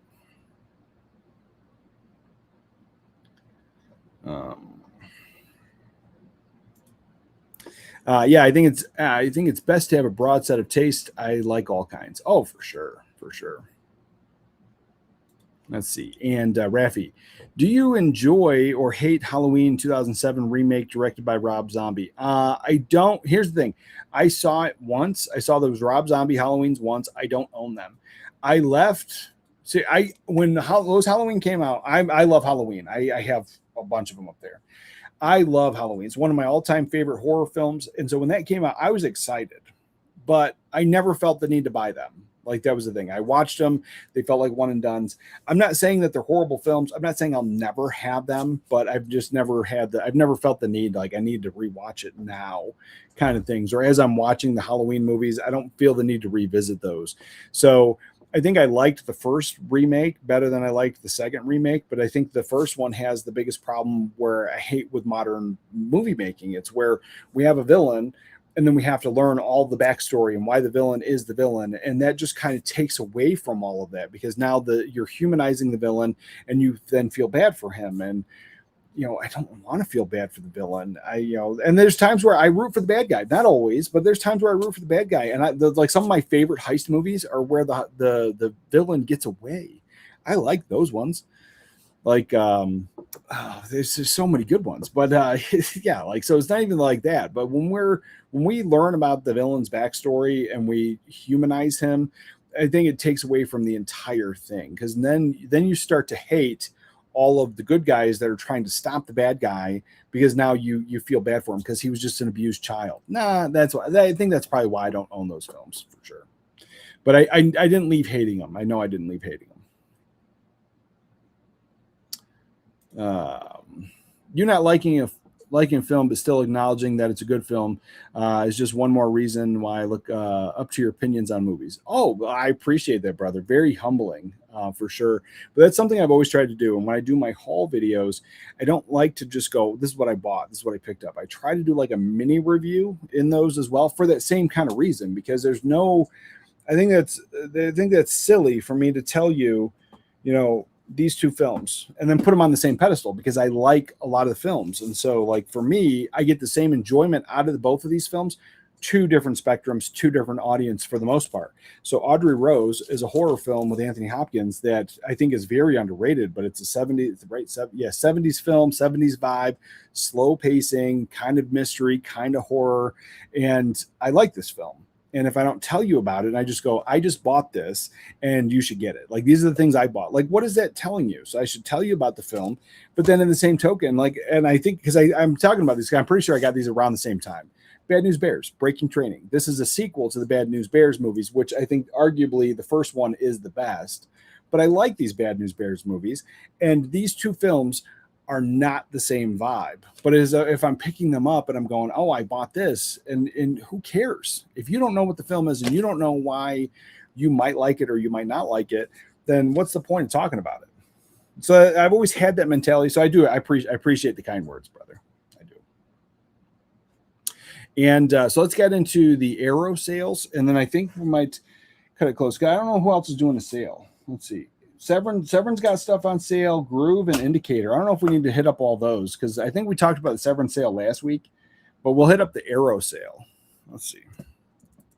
Because Arrow's great. They're having a sale right now, and it's up to 50% off. So not everything's 50% off, but in the past, we've always had the Criterion sale, and then right after the Criterion sale, then Barnes & Noble does the 50% off there. And if you don't live in America, you can still import stuff from Amazon US, and almost all those sellers, when Barnes & Noble is doing their 50% off Criterion or Arrow Video stuff, they almost always match those prices. And so then you can do that, but then you can also import directly from Amazon US. And so you can do that, or you can find a friend that'll ship some stuff to you. There's always that as well. But this is a sale, but I think the better sale might happen as soon as this other one's done. So Criterion sale goes until the 26th of this month. And so after that is when we're probably going to get this. But right now, Arrow's doing this, the Camp Arrow sale, 2026, up to 50% off hundreds of titles. And there's a lot of great recommendations in here. I did a video yesterday on this, and I'm going to be picking some stuff up. So movies I don't have. So I do have Dark City, but I never picked up this 4K. I might get it. But Excalibur is really on my wish list. So it's one I don't have. I've also never seen it, and I think I might need it, but I don't have it. So that's one. Let me write this down so I don't forget. Excalibur. So I'm gonna put an Arrow video order in, and I'm gonna pick some stuff up. I have the Giallo Essentials. I don't have all of them, so I have I have the yellow one behind me. I don't have the red one or the black one. Or no, I do. I have the black one, so I don't have this yellow one. I might pick it up. I'm not a huge Giallo guy, but I liked the black set. I thought that was pretty decent for those types of movies. So Giallo, red and yellow are both on my wish list. Warriors, I think, is absolutely fantastic. One of my favorites. I have the imprint Blu-ray, but for $25, if you don't have this film, I think that 4K is going to be a great pickup. Hellraiser is one. I don't have this as well, so that's also on my wish list, but I don't know if I need it. I always say Turtles is a great pickup if you don't have it. Cobra, great pickup for that price. The Cell is also fantastic. I do love this film. And now with The Cell, it's a science fiction horror film, I guess, and it's a fantasy. It's very visually stunning, but it's also something that's not for everybody. And with Vincent D'Onofrio, Jennifer Lopez, I love this one. Vince Vaughn's also in this one, but with The Cell, the last time I went to watch it was when I got this. My wife got up in the middle of the movie and went to bed and said she hated the movie and she was never going to watch it again. And so I think it's fantastic. 12 Monkeys is a great pickup. I love that one. Another underrated Bruce Willis science fiction film from the 90s. You got Brad Pitt, Madeline Stowe, and it's one that I think it comes up. I think it comes up because of these Arrow video conversations, but I think before that it was extremely underrated and probably almost forgotten about. So it's one of those things that, I was like, the 12 Monkeys is a great pickup. Then you have Salem's Lot. I've never seen Salem's Lot. I tried watching the new remake and I couldn't get into it. So I don't know if I need that one. Am I sharing the screen? Yeah, I am sharing the screen. And Glorious Bastards. I have this, but I heard there was issues with this 4K on certain players. So I'm not sure if that's true or not. I just remember I didn't pick it up because people were having problems, or so I thought. So I don't know. But I do love Inglourious Bastards. I do. Evil Dead Rise. I have the regular version. I don't think I like these new Evil Dead movies. And Pulse. Pulse comes up all the time. So I think I need that one. Comes up all the time as a recommendation of things I need to see. So I don't know about that. I've talked about a lot of this stuff before. Crimson Peak is probably one of my favorite Guillermo del Toro films. I know I talk about it a ton. So for $25, I think that's a great pickup. And here's one that nobody ever talks about. I picked this up day one, Carlito's Way. I remember renting this back in the late 90s, early 2000s, and I've always loved this one. So there's also a prequel to this story, and I never liked the prequel, but this one, Carlito's Way, Al Pacino, Sean Penn. It's a mob story. It's a little different, and let's see. It's set in the 70s, which is also one of my favorites. I do love that. And I love this. Into a cocaine-fueled hard choice, remain loyal to his friend or who freed him to protect his new life or the woman he loves. I really recommend checking that film out if you haven't seen it. But it's also one of those ones, it's a gangster film, but not 100%. It's not like Casino or one of those other ones. You're not seeing like horrible deaths all the time. It's more of a drama for sure, but I do like that one. Last Starfighter. I only have Last Starfighter on VHS, so it might be time to pick that up.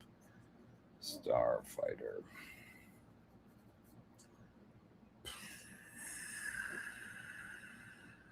And Westworld. I do like Westworld, and I heard that this 4K was amazing, so this is also on my radar, and I'll probably save this one for the Barnes & Noble sale, if they do one this year, but I'm assuming they do. They almost always do. So Westworld is one I do want to get. I think, it's probably been a good decade since I've seen it. And let's see. Some of these other ones I didn't talk about. Flash Gordon. I love this film. It's cheesy. It's fun. It's definitely great for summertime. The 4K is available, $25. I have the 4K of this, and it looks incredible. So yeah, Flash Gordon was one, and I didn't see this one growing up. I only saw this when it came out a few years ago. And so if you've never seen Flash Gordon, check out the trailer first, because obviously it's probably not for everybody, but I love it. It is good fun all around. Big giant sets, over the top acting, over the top costumes, and just high fantasy fun. And they definitely don't make movies like Flash Gordon anymore. And this is another high recommendation here, eight diagram pole fighter. So this is one I wasn't familiar with, but it came with a huge recommendation from Blue Corner. And so I picked this one up, and Gordon Liu's in this one as well. So this is just a nice pickup. You have this, like, I don't know, it's martial arts at its best with a little bit of fantasy rolled in, and these poles that they use, like the bad guys have these like mechanical poles that like slap around, like they can throw it around and wrap around you and wrap around your neck and then throw you in the air. And the wire work in here in this movie is incredible. So that's another one I recommend. Other ones we don't talk about all the time. The stuff is great. I love this for a horror film that I think it gets talked about a lot because of this release. But before this release came out, before Arrow Video put this out, I don't think anybody was really talking about this stuff, but it has always been one of my favorites. And it's basically like this marshmallow fluff. They find it in the ground. They start selling it because it's delicious. But once you start eating it, you can't stop eating it, and it takes over. And it's a horror movie, and there's a little bit of body horror, and I think it's fantastic. And I did pick up the 4K. The 4K is great. It also adds additional scenes. So if you don't have it, that's a great pickup. There's a lot of great stuff in here too. Desperado. I wish I had waited, because I ran out and I grabbed the Desperado 4K Steelbook. And I'm not a huge steelbook collector. And the thing is, I thought when it said deluxe, when I ordered, because I ordered it from Hamilton Book, it said deluxe edition. I assumed it was in a chunky box. No, it was just the regular steelbook. And so if I waited, I could have got a regular standard version for $25. And so, yeah, that's that. It's like the one Arrow Video steelbook I have is Desperado. Yeah, but all these are great. Barbarella is a fantastic one. It's a cult sexploitation type film, but it's also high fantasy, very similar to Flash Gordon with Jane Fonda, who's naked a lot in the film. I didn't pick up any of these Jason movies or any of the Hellraiser stuff. The game trilogy is very underrated, but it's not for everybody. It's you got a subtitled movie, but it's also something that's a crime movie, so it's worth getting. But if it's not for you, I totally get it. Anything else? I think I'm going to pick up Tremors 2. I don't have that one. Oops. So yeah, Tremors 2 is one that I need. And the Driller Killer. This is one I've never seen. So I've been familiar with Abel Ferreira for a while, and I've also been familiar with the Driller Killer. I just have never seen it. So I don't know if I need that one, but I think there's that. And again, this one has tons of pages of great movies to choose from, but those are some of my biggest recommends that I haven't talked about yet. And Under Siege is great as well, but the Blu-ray was really good. And so comparing it from Blu-ray to 4K, it was hard to tell between the two. Obviously you have Dolby Vision with this one, so it's a little bit better, but that was also a good Blu-ray. So this one, not bad at all. Worth picking up on sale for sure. Let's dive back into the chat and see what you guys are getting.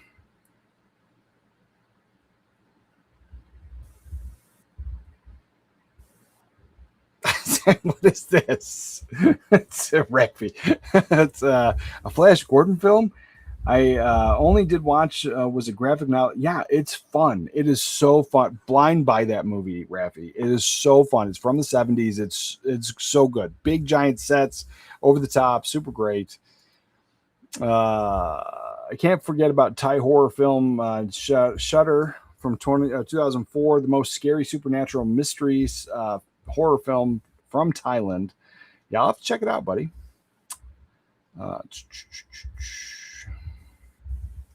Let's see. For me, if there's no Bruce Campbell or Sam Raimi, then it's not an Evil Dead movie. I don't disagree with you, actually. And the thing is, I don't have those Evil Dead movies in my collection. I have Army of Darkness. I love that film. I have that, but I don't even have like a proper like 4K copy. I have an HD DVD of Army of Darkness, and that was an upgrade from my DVD. So I need to get those films, and I've been waiting. I almost got that Groovy. I don't remember what it was called. There was a big box set of Evil Dead. It was like, I think it was Groovy Edition or something like that. But I almost picked it up. But then I looked, and it was the sleeves, and so the discs go in the cardboard sleeves, and I hate it. You're probably going to scratch it. It's more of a collector piece than a functional piece, and so I just skipped out on those. And then I know that Evil Dead just got a steelbook, so I'm tempted to just grab it, bite the bullet, get the steelbook, even though I hate it. I hate steelbooks. But I want that movie in my collection. And then Evil Dead 2. I've not seen Evil Dead 2 in years. But somehow I tend to watch Evil Dead more often. But yeah, I don't think you're wrong. The newest, so the remake from 2016, I actually really enjoyed that Evil Dead. And I have that one. I have that one on 4K. But that new one, Evil Dead Rise, like the buckets of blood that they used in it, I thought that was fantastic. But as the story went, like it just wasn't my thing. And like we ended up starting out at this in the city to then eventually get to the lake. I don't know. Like, I mean, I get it. Like it's different. And so like you can't just rehash the same stuff. But also, like you said, like no Sam Raimi, no Bruce Campbell. It's not the same. It doesn't have the same feel, the same vibe. Let's do something different. Let's borrow some of the greatest things from those movies and let's make a new movie. I say that all the time, but we just keep remaking and rebooting. And there are remakes and reboots that are great, but if you throw shit at the wall enough, then you're going to find something that sticks. It's kind of the thing. And so they just keep doing it. And most of them flop, I think. Let's see, what is this? I need a Japanese horror film named Pulse. Okay, I'll get Pulse. I'll get it. Capricorn 1. We need Capricorn 1 4K released by Arrow. They let's see, I don't think it was a 4K. The Imprint did the Blu-ray, like a big box of that a while ago. I never picked it up, but it's one I know the whole premise of that one, but I skipped it. Pitch Black, I love the Arrow Video Blu-ray and the 4K. Pitch Black is a fun one. The Stuff Rules, only movie that symbolically blows up McDonald's. Yes, I do like that one. Oh yeah, Stuff is a great gateway to horror. Yeah, for sure. Miss 45. Miss 45 is a good one. It's a great exploitation film. It's one I passed on it years ago. I rented it and I didn't realize I rented it because then like the way it opens up, like I just was like, is this the whole film? Like it just kept, the girl kept getting abused in the first like 30 seconds of the movie. And I was like, man, is this the whole film? And then I got that was a high recommend. Like people would not stop telling me I needed to get Miss 45. So I got Miss 45 on a blind buy. I watched it and I was like, oh, I've seen this part. And then I watched the rest of the film and I just stopped it. I never watched the rest of it. So yeah, I liked it. I really did like it, but I never got past that first part when I rented it years ago. Let's see.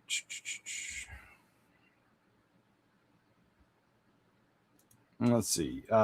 Use Manverse film code to get extra 10% off on in stock Arrow sale. Nice. Enjoy. Yeah, that's a good sale. That's a good code. I think the Barnes Arrow sales coming up will have much better prices than the Arrow site. Yeah, that's I just we're not 100% sure when it's coming, but it almost always comes like right after Criterion. So yeah, it's worth waiting, but also there's not everybody lives here. So yeah, I think there's going to be the better deal over there, but those are also ones you should be picking up. Flash Gordon is great. So funny with the great Queen soundtrack. Oh yeah, that's the one. Queen soundtrack is fantastic. Hope this Arrow sale is going on through next month. Just hold off because, like you said, the Barnes & Noble Arrow sale should happen right after Criterion, and that'll go for a whole month. And so after the 26th, and then you'll be able to get some stuff then. Yeah, there's a lot of great things. And then everything will be 50% off through the Arrow sale, which would be better. Let's see, Beach Boy 57. I have a large VHS collection. I haven't played in years because my VCR broke down. Are VCR still available? Yes and no. So not generally not new, but you can find them on eBay. You can find. I found almost every one of my. All of them. I found all of my VCRs in thrift stores, and the most expensive one I ever bought was $10. And only one of them I had to replace the belts on. They're all still working fine. I've cleaned them. I've had that. And so there's that. But then you can pick up a VCR that just kind of doesn't work or eats tapes. And so there are crappy broken ones. The older the VCR that I found, the more likely it's going to be working and have no issues. Any of the newer, lighter ones I've had, they almost always are either broken to begin with, like what they'll plug in, they'll turn on, but they will not play a tape or they'll destroy a tape. So always take that chance. But you can also find, like, people have the new old stock. Like, there's actually new sealed VHS or VCRs on eBay. So, but they're pricey. They are pricey. So if you'd like to get into that, but I have several, and I've had to repair a few. And so there's also that. And so depending on your, what you're willing to do, or if you have somebody that can repair stuff in your area, it's worth maybe taking a chance on, especially if you can find one at a thrift store for cheap, but also because it's becoming more of a thing now. There's a much younger generation. Gen Z is getting into DVDs and VHS, and they're buying up a lot of this stuff. So then people are realizing that. So a lot more of this stuff is not just sitting in thrift stores anymore, and it is becoming harder to find. And the better place is probably going to end up being eBay to just score something. And then, it's also old equipment. It may work, it may not. And most of those eBay listings, if they plug it in, they say tested, and just, you think it's working. It's not fully tested. They didn't probably unless they actually show you a picture with it hooked up to a TV, then they probably didn't test it at all other than plugging it in. And then, so that's a huge gamble for sure.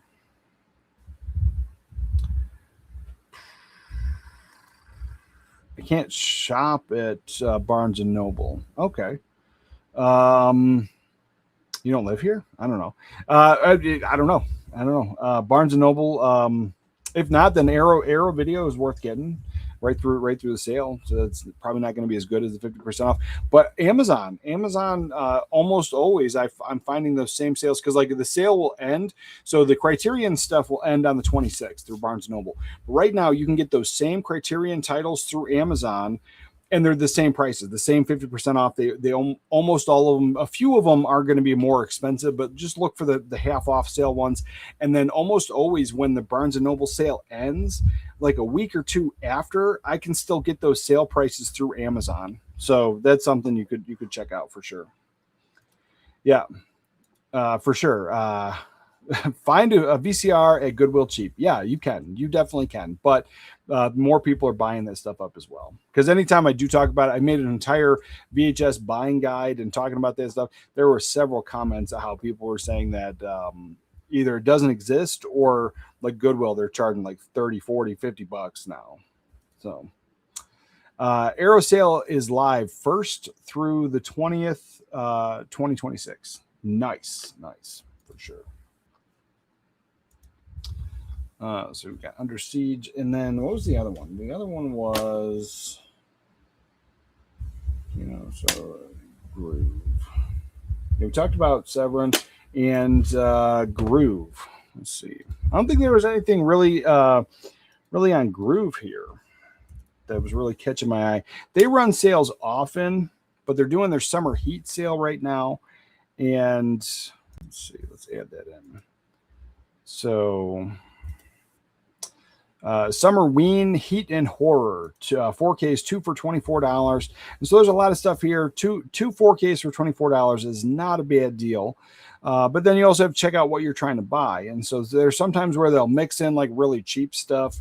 And so if you're at the higher price, if you're grabbing Black Phone 2 and Conjuring 4 are both at $25, and so it's like basically buy one, get one free kind of thing. But depending on what you want to get, there's a lot of stuff here. Shaun of the Dead is one. I love the movie, so picking up the 4K, I might eventually do that now. Trap, I could not stand that movie. I've already reviewed it. One of these live streams when it came out. I was super excited about it. It was a serial killer movie, but M. Night Shyamalan, the whole, every time it's like twists, and then it's another twist, and then it's another twist, and just constantly going. And at some point the movie, your suspension of disbelief, you have to have something grounded in reality. There was a scene in this movie where the killer's in the limousine. He's surrounded by fans thinking that the pop singer is inside the limousine, and he's basically caught at this point. He then all of a sudden he's in the crowd wearing a hoodie, and how did he get out of the limo? Like, come on. There was so much going on with that film, and I cannot recommend that film. If you love it, enjoy. I could not. Violent Night's a great pickup though. $16.99 for that one. That was a super fun movie. I didn't think I was going to love it as much as I did. It is Christmas. It's violent. It is super violent. I heard they're making a second one, and I want to get that for sure. Last Night in Soho. This is one of my favorites. I did enjoy this as a newer film. I really enjoyed it. It had some vibes of some of the older films that I grew up watching, but it was visually stunning. And my biggest problem with this one is they used some heavy CGI, and it wasn't great CGI, but then they did a lot of movie tricks. And so this girl goes into this like dream state, but then she's in the past and she's witnessing these events in the past. And so then you have these scenes where you have Thomasin McKenzie and Anna Taylor-Joy, like where they're looking at each other, they're seeing the mirror. And it's just like, I think some of that stuff was really great. But towards the end, when they had like all these CGI, I guess ghosts or whatever, it just was rough. But I still like the film. But for $15, I think it's worth picking up. But yeah, there's a lot of great stuff here. But when you're looking at the $15, and so you get two of those, they'd be $30. In the sale, you're paying $25. That's not a great sale. So the biggest stuff is anything that's $25 is worth getting. And I don't think any of these are like, you have to have them. Shaun of the Dead is one I would really probably get for sure. So yeah, there's that. And yeah, let's dive in. Yeah, Trap was horrible. Definitely the worst movie by M. Night Shyamalan, and that's saying something. Yeah, I could not get into that film. I was excited for it too. And I know, like, I'm not an M. Night Shyamalan guy. Like, the ones that people love, I still don't get into. And like, I still think the best one was Sixth Sense. And it's just because I know the ending. I don't need to rewatch that film. In The Village, I think I liked The Village. And so I think I might pick that one up. But other than that, like, I have not been into any of those M. Night Shyamalan films. And I thought it was going to be different with this one, and it was not. Let's see. Haven't seen Trap yet, but worse than Avatar. Yeah, I liked Avatar more than I liked Trap, and I don't own Avatar, so I'm just telling you that. Because like, and the thing is, like, it had a good premise. Like, I think the story was just unique in a way, but it's, you know, like I'm telling you, like, you have to not only just throw suspension out, suspension of disbelief out the window. You have to like shut your brain off completely. And it still like sucks. It's like I go, oh man, I thought it was gonna be fun because I like serial killer movies. I like that type of stuff, and like I was so excited. Josh Hartnett, I thought was being the bad guy. I was excited, but then it's like you don't even like the whole premise of the movie is they know who the serial killer is, or they think they know, and then they set him up they set up the entire concert as a sting to trap him. But they knew who he was, or something like that. There was like, it was crazy. It was like you put everybody at risk to put on this giant concert, and all it was a movie just so he can put his daughter on stage and have her sing. Like, that's exactly what I feel it was. It's just like when you watch Mac and Me, it's a McDonald's and a Coca-Cola commercial. It's the same thing. And The Wizard, it's a Nintendo and a Universal Studios commercial. Trap was a commercial to sell his daughter as a singer. That's exactly what I feel it was. Unbreakable is still number one for me. Sixth Sense is a close second. Yeah, I rented Unbreakable and I watched it and I never watched it again. It's been such a long time too. I don't even think I thought it was a one and done for me. I didn't hate that one, but I never felt compelled to see Glass.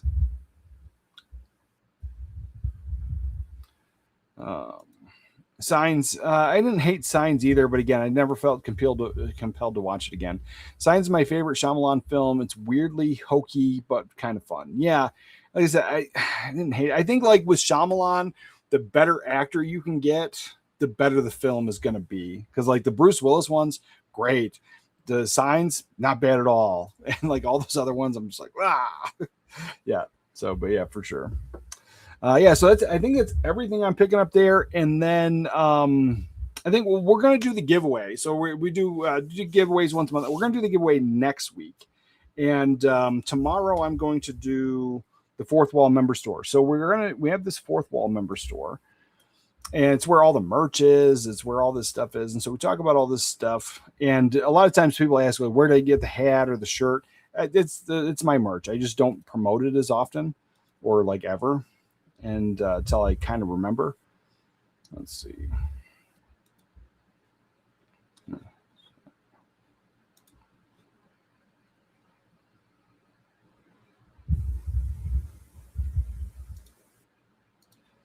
Let's see. It's not signing in. Let me check this.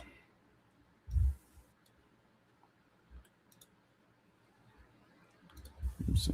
Sign in. All right.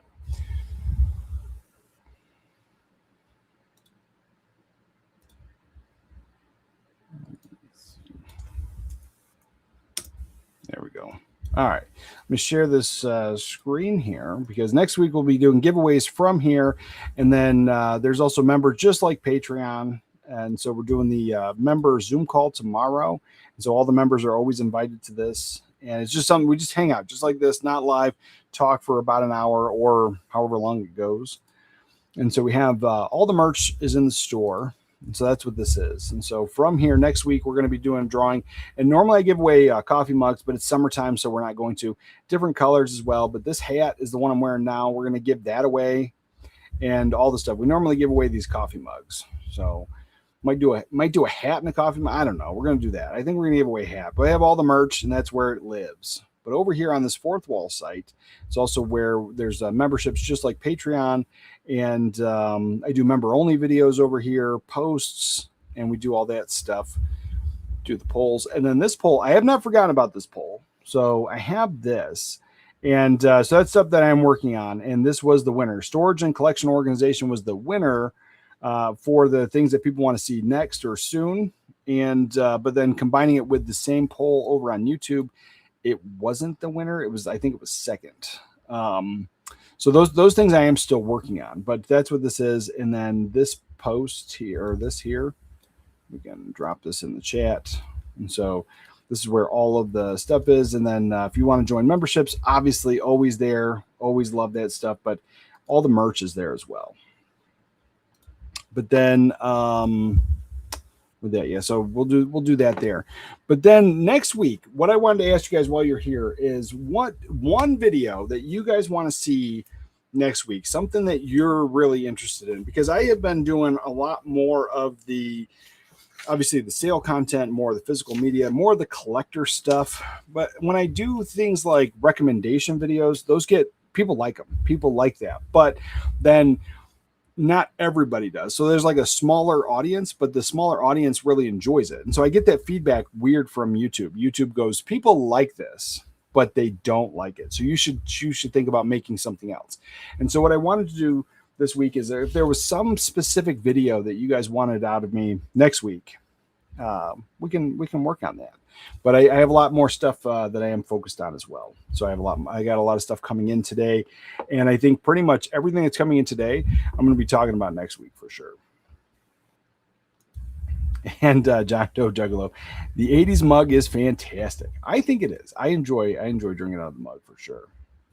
There's that. But with that, guys, I think there's no feedback on what you want to see next week. I think I'm gonna roll out of here. I have family time. Oh, I forgot.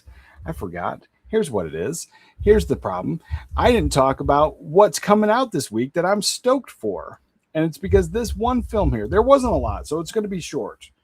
Let me pull this up. So we'll go to Blu-ray.com. Some of the new announcements, some things I'm excited for. I actually have one thing in my hand right here. Let's see. Share screen. Let me share. Share the screen. Okay. So share this. And then down here, we have a lot of things. There's the Warner Archive, Warner announcements for August. And that's the thing is Warner is doing a great job all of a sudden. And they have been always doing a great job for physical media for the past couple years. But I think now it seems like we're seeing a lot more of it because Wag the Dog has been on my radar for years. I have never seen it. I've always wanted to see it. And it's getting a Blu-ray. And I am so stoked. And so Wag the Dog is going to be a huge pickup for me for Warner Archive. And that is one thing, like when the Paramount stuff goes through, I hope the Warner Archive stuff doesn't go away. I think they do great transfers. I think it's just a nice overall addition and some great titles there. And so there's a lot of Warner Archive stuff here, some old stuff, some new stuff. And Pennies from Heaven is another one that I'm excited for from 1981. Now, this one I have seen. It's been a very long time. But Steve Martin, Bernadette Peters, Pennies from Heaven, that's going to be an instant day one pickup for me. I don't have it in the collection. And I love the artwork on here. I think the artwork is absolutely fantastic. And so Pennies from Heaven is a huge pickup. But all the rest, it depends. It depends on, maybe a sale, whatever. And what is this one? Seems like something I've never seen. Oh, it's a TV show. And that's the thing. Warner is doing a lot of TV shows, and they're putting the stuff out on Blu-ray. Forever Complete Series. I don't know what this is, but the fact that it's getting a Warner Archive collection, I think is great. It's a newer show. So I think that's great. But I just hope that we don't... they don't slow down when Paramount officially takes over all this stuff. But it seems like they're just cranking out a ton of it, almost like a last hurrah kind of thing, because we're seeing so much of it. Because on top of all that, we're also getting these announcements and these cartoons, but still full series, both the Looney Tunes Vault Volume 3. Seems like they're just cranking the Looney Tunes stuff out on Blu-ray. And so that's coming out. I know there's huge fan following for that. And then I watched this with my kids a few years ago. And I grew up obviously watching Scooby-Doo. There's tons of eras of Scooby-Doo. But this was one of the newer eras of early 2000s or mid 2000s. Mystery Incorporated Complete Series. I'll be picking that up. I have some nostalgia from watching that with my kids. It's newer, but it still feels like Scooby-Doo. And I liked it. And I know they've never really stopped making Scooby-Doo stuff. But I kind of like that one for sure. But there's so many great things coming out from Warner. But then in here, let's see, where is it? Here we go. 54 is coming out. Limited edition 4K Blu-ray from Cinematic. I can't be more stoked about this. I just made a video talking about summertime watches, and this made one of my summertime watches. And it's 54. Now, the problem with this, and I hope they fix this, because this film is coming with 2 cuts of the film. So you're getting a media book, limited edition, collector's cut, director's cut on Blu-ray disc, 4K Ultra HD, 4 copies. Oh, is it just director's? Oh, no. 1 movie, 2 cuts. So you're getting 2 cuts. It's limited to 4,000. It's coming out this summer. And I love the film. And if you haven't bought any Cinematic stuff, let me see. This is what Cinematic always comes in. A nice chunky box like this, nice rigid hard box. And they come in this. People don't like the gray book, but I like it because they're all standard. It's all the same stuff. You know what to get. It's uniform on the shelf. It's a book with information all tied together. And so I like that. And this is limited to 6,000. So the fact that that's getting a 4,000 limited release, I'll be picking it up for sure. I do like 54. Now, the problem with this director's cut was they took all the deleted scenes, they added it into the film, and it's jarring. You can't turn it off. It's tied into the film now. And so you go from a really good-looking Blu-ray to really crappy deleted scene that was never properly taken care of or restored. And so it is jarring. But I like the fact that the deleted scenes are added in to give us this director's cut. And so with that 4K, I really hope they fix that. I don't know if they did. I haven't read anything about it. So it's one of those things. I don't have the theatrical cut, and I wouldn't mind owning, if they don't fix the director's cut, I wouldn't mind owning the theatrical cut and just enjoying a nice cohesive way to watch the film. So that's one. I'm a huge pickup for me. I do like Cinematic, and 54 is, for me, one of my favorite summertime watches, and it takes place in the 70s in New York City in Studio 54. Yeah, there's been several releases, and the thing is, I always missed out on the film, and I didn't know that it was available. So around early 2000s, late, probably like 2019, early 2000s, I was looking for this movie, and I couldn't find it anywhere. And it was before I was buying stuff online. It was before I was checking on Blu-ray.com. And so I was always looking for this film, and I just thought it was one of the hardest films to find, and maybe it never came to DVD. And then this came out in 2001, and I bought it day one. And it was the first time I had seen the deleted scenes before because I had owned it on DVD. But it was getting this and then just seeing that the deleted scenes were tied in, it was a little jarring. And so I really hope they fix that for sure. We got that. And then I think that was, might be it. Let's see, there's some other things here. Mindscape is another one. I've been talking about this for a long time. Stuck on DVD. We never got a Blu-ray here. And there was a foreign release with this Blu-ray for Mindscape. Here we called it Anna. And it's interesting because like there's something, it's a thriller, and they want to find out if she's the bad person or not. And so they go into her brain to try to unlock those memories. It's a very interesting film. Brian Cox is in this, and for me, it's a high recommendation. I do love this, but it's a thriller that it really isn't for everybody. But it came out in the early 2000s, and so I'm really looking forward to this one for sure. Let's see, yeah. Yeah, it was called Anna. Stars Mark Strong, Tasia Farmiga, Brian Cox, Noah Taylor. Yeah, it's a very very easy pickup for me for sure. And I don't even care that there's not a ton of special features. There's some deleted scenes, interviews, theatrical trailer, all that stuff. I just like the film, and I just want to watch it on the big TV. And then this one. This is a huge pickup for me because I love this film. I had it on DVD. I just recently picked up the HD DVD for $1, and I was going to watch it this weekend probably, but then I saw this was announced earlier this week. And so The Hurricane, if you have not seen it, it's based on a true story where this boxer, he gets locked up and wrongfully accused, and it wasn't until years later that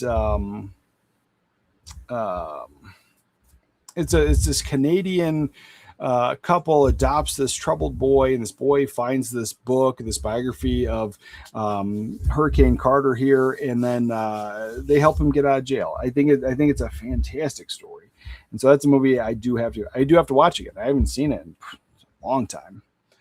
And I was going to watch the HD DVD, so now I'll wait for this. I hope it comes out sooner than later, and then we've talked about all that other stuff. I think that's it. Things that I was excited for. There's a lot of new stuff. There's all these new imprint announcements, and I think all these films are probably going to be fantastic, but these are also films I know I don't want to watch in the summertime. So I don't know. I'm excited, but at the same time, I would rather wait till fall to get these titles for sure.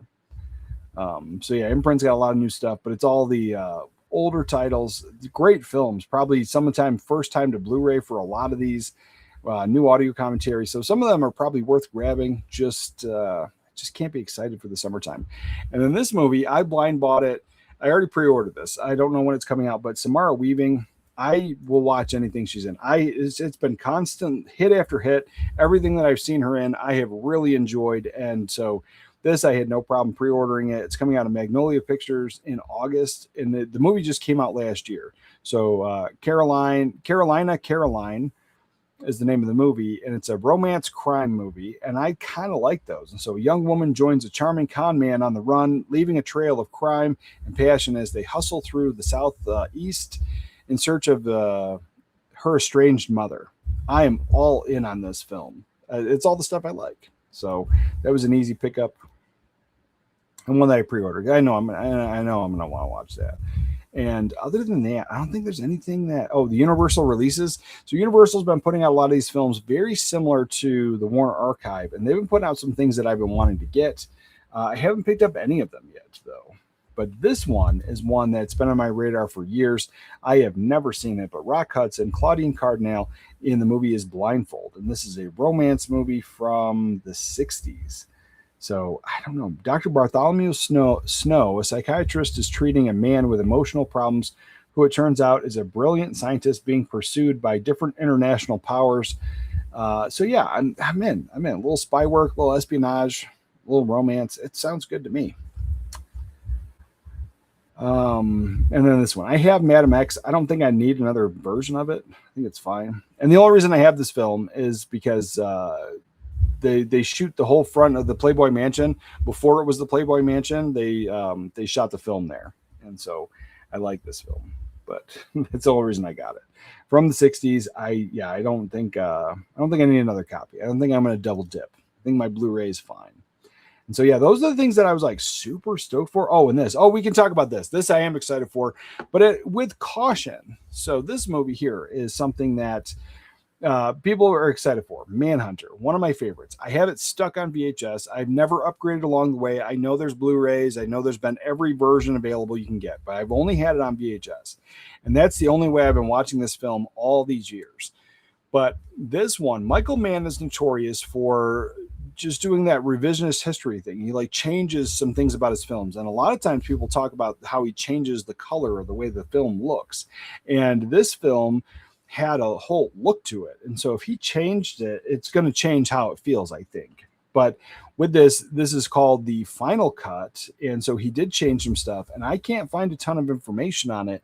But the only thing I can find is his director's cut was 124 minutes, and this is 120 minutes. The theatrical cut is also 120 minutes, but something was changed, and it wasn't changed back.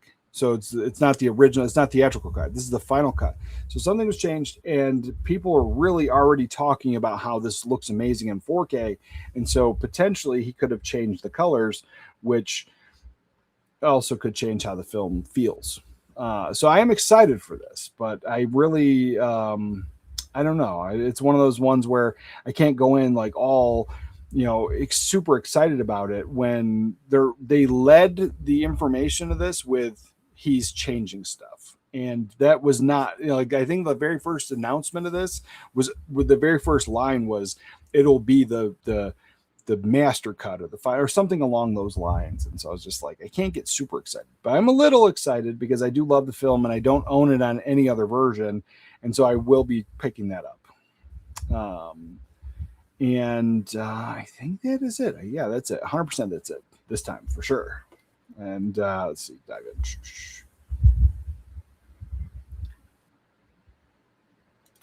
Let's see. I hated the director's cut of Donnie Darko. I thought I was going crazy, misremembering watching it recently, and I never knew it existed.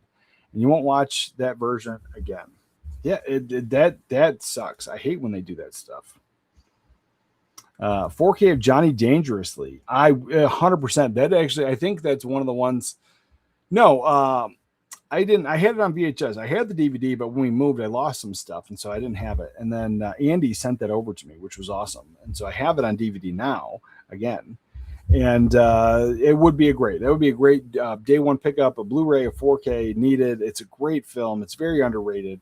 It's got the markings of being on any of those, an Arrow video release. Like it's got the markings to be somewhere there. I would even any label put it out would be great for sure. Yeah, see, I'm hoping Paramount doubles down on physical media, having Warner Brothers catalog at its hands. Yeah, I hope so, man, because I was like, I don't know.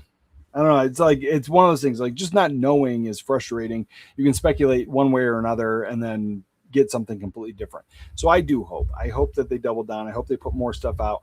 And I hope we don't get it locked up like when Disney bought Fox. Like we got less physical media when Disney bought Fox. So I hope we get more. But I'm just the amount of Warner Brothers titles that are getting released and announced right now is like, it seems like all the stuff that they were working on just seems like they're just cranking it out almost in that last ditch effort to get all this stuff out before the acquisition is complete. Because that was also a thing like what happened to Fox. When Fox was working on titles, we heard that there was 4K restorations done of certain titles that people wanted, and then we still don't have them. So yeah, that would be something for sure. Let's see, and Trekpedia 80s. Seeing how the Elm Street 4Ks are dropped down to like $65.99, I have a feeling separate steelbooks are coming this year. Yeah, they totally could. And France just reissued that steelbook library case that I missed out on. So I pre-ordered it. So I'll be getting that. So I've already spent twice the amount of money on that. So that's one I'm gonna end up getting, but I could see it coming out again. It is a moneymaker for them. They sell out all the time. It's just guaranteed. If they don't put out another version of this, it would be weird. So I could see it. And did you see the film Borderline with Samara Weaving and Jack Nicholson's son? Yeah, I love that film. I saw the trailer recently and it looked interesting. So that's one of the things. Like, I think that film was the one that solidified the whole Samara Weaving thing for me. So I was interested. I said same thing as you. I saw the trailer. I saw Samara Weaving. I was intrigued.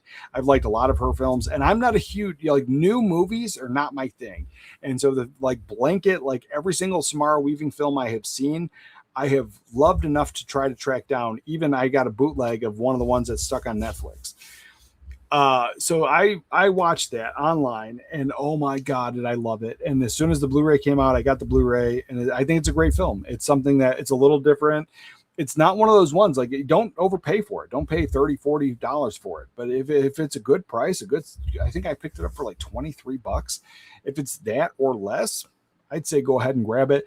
It's fun. It's not one of like the best films of the entire year, but it has more of that feel of films that we don't get anymore. And that's why I really liked it, because it was something different. It wasn't a super high budget film that just felt like the studio was meddling with this one. It's really felt like the things that we used to get all the time. And so Borderline was a really good one for me. And the whole premise of it was, he's borderline crazy. He's completely obsessed with her. And I think it's great. It's one of those ones. Mayhem was super fun. I did like that one. Yeah, for sure. And Trichopedia 80s, are you selling the Mortal Kombat collection or doing a giveaway? I don't know. I'm horrible. So here's the thing. I'm horrible with the mail. And I am because the wife works an hour away. She's got an hour commute every single day. And so a lot of times she's been getting home at like 7:00 at night. The post office closes at 6. And then pretty much the only day to go is like now. So it's like not live stream, go to the post office and then hit over there. And then even if I end this and I hurry up to go over there, like it's her only day to relax kind of thing. And so like just getting to the post office is horrible. So if I do giveaways, just know that like I'll get you your stuff. It's just I'm horrible at getting to the post office.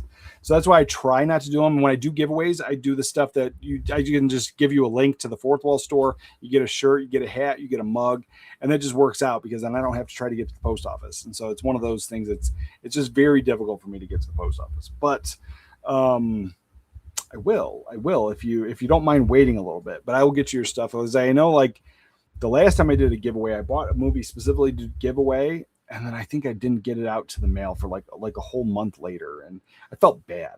I felt horrible about that. So if you don't mind waiting, I could easily do that as a giveaway when I pick up the 4K. So that's the thing. So yeah, I don't think I'm going to sell it. That's the thing is like, I think like for that, I know I picked up I'll pick up the 4K and then I would save it for, I think I said, I would save it for a trade or a giveaway. A giveaway is a great idea, great option there. Yeah, we can figure that out, but not next week. I don't know. Let me see. Let me pick up the 4Ks first. So it's definitely a possibility for sure. And Mayhem is super fun for sure. And all right, guys, with that, for real this time, with that, remember to watch a movie today, and I'll catch you guys next time. Thanks for hanging out. As far back as I can remember, I always wanted to be a gangster. Oh, don't give me a cat. That's fine.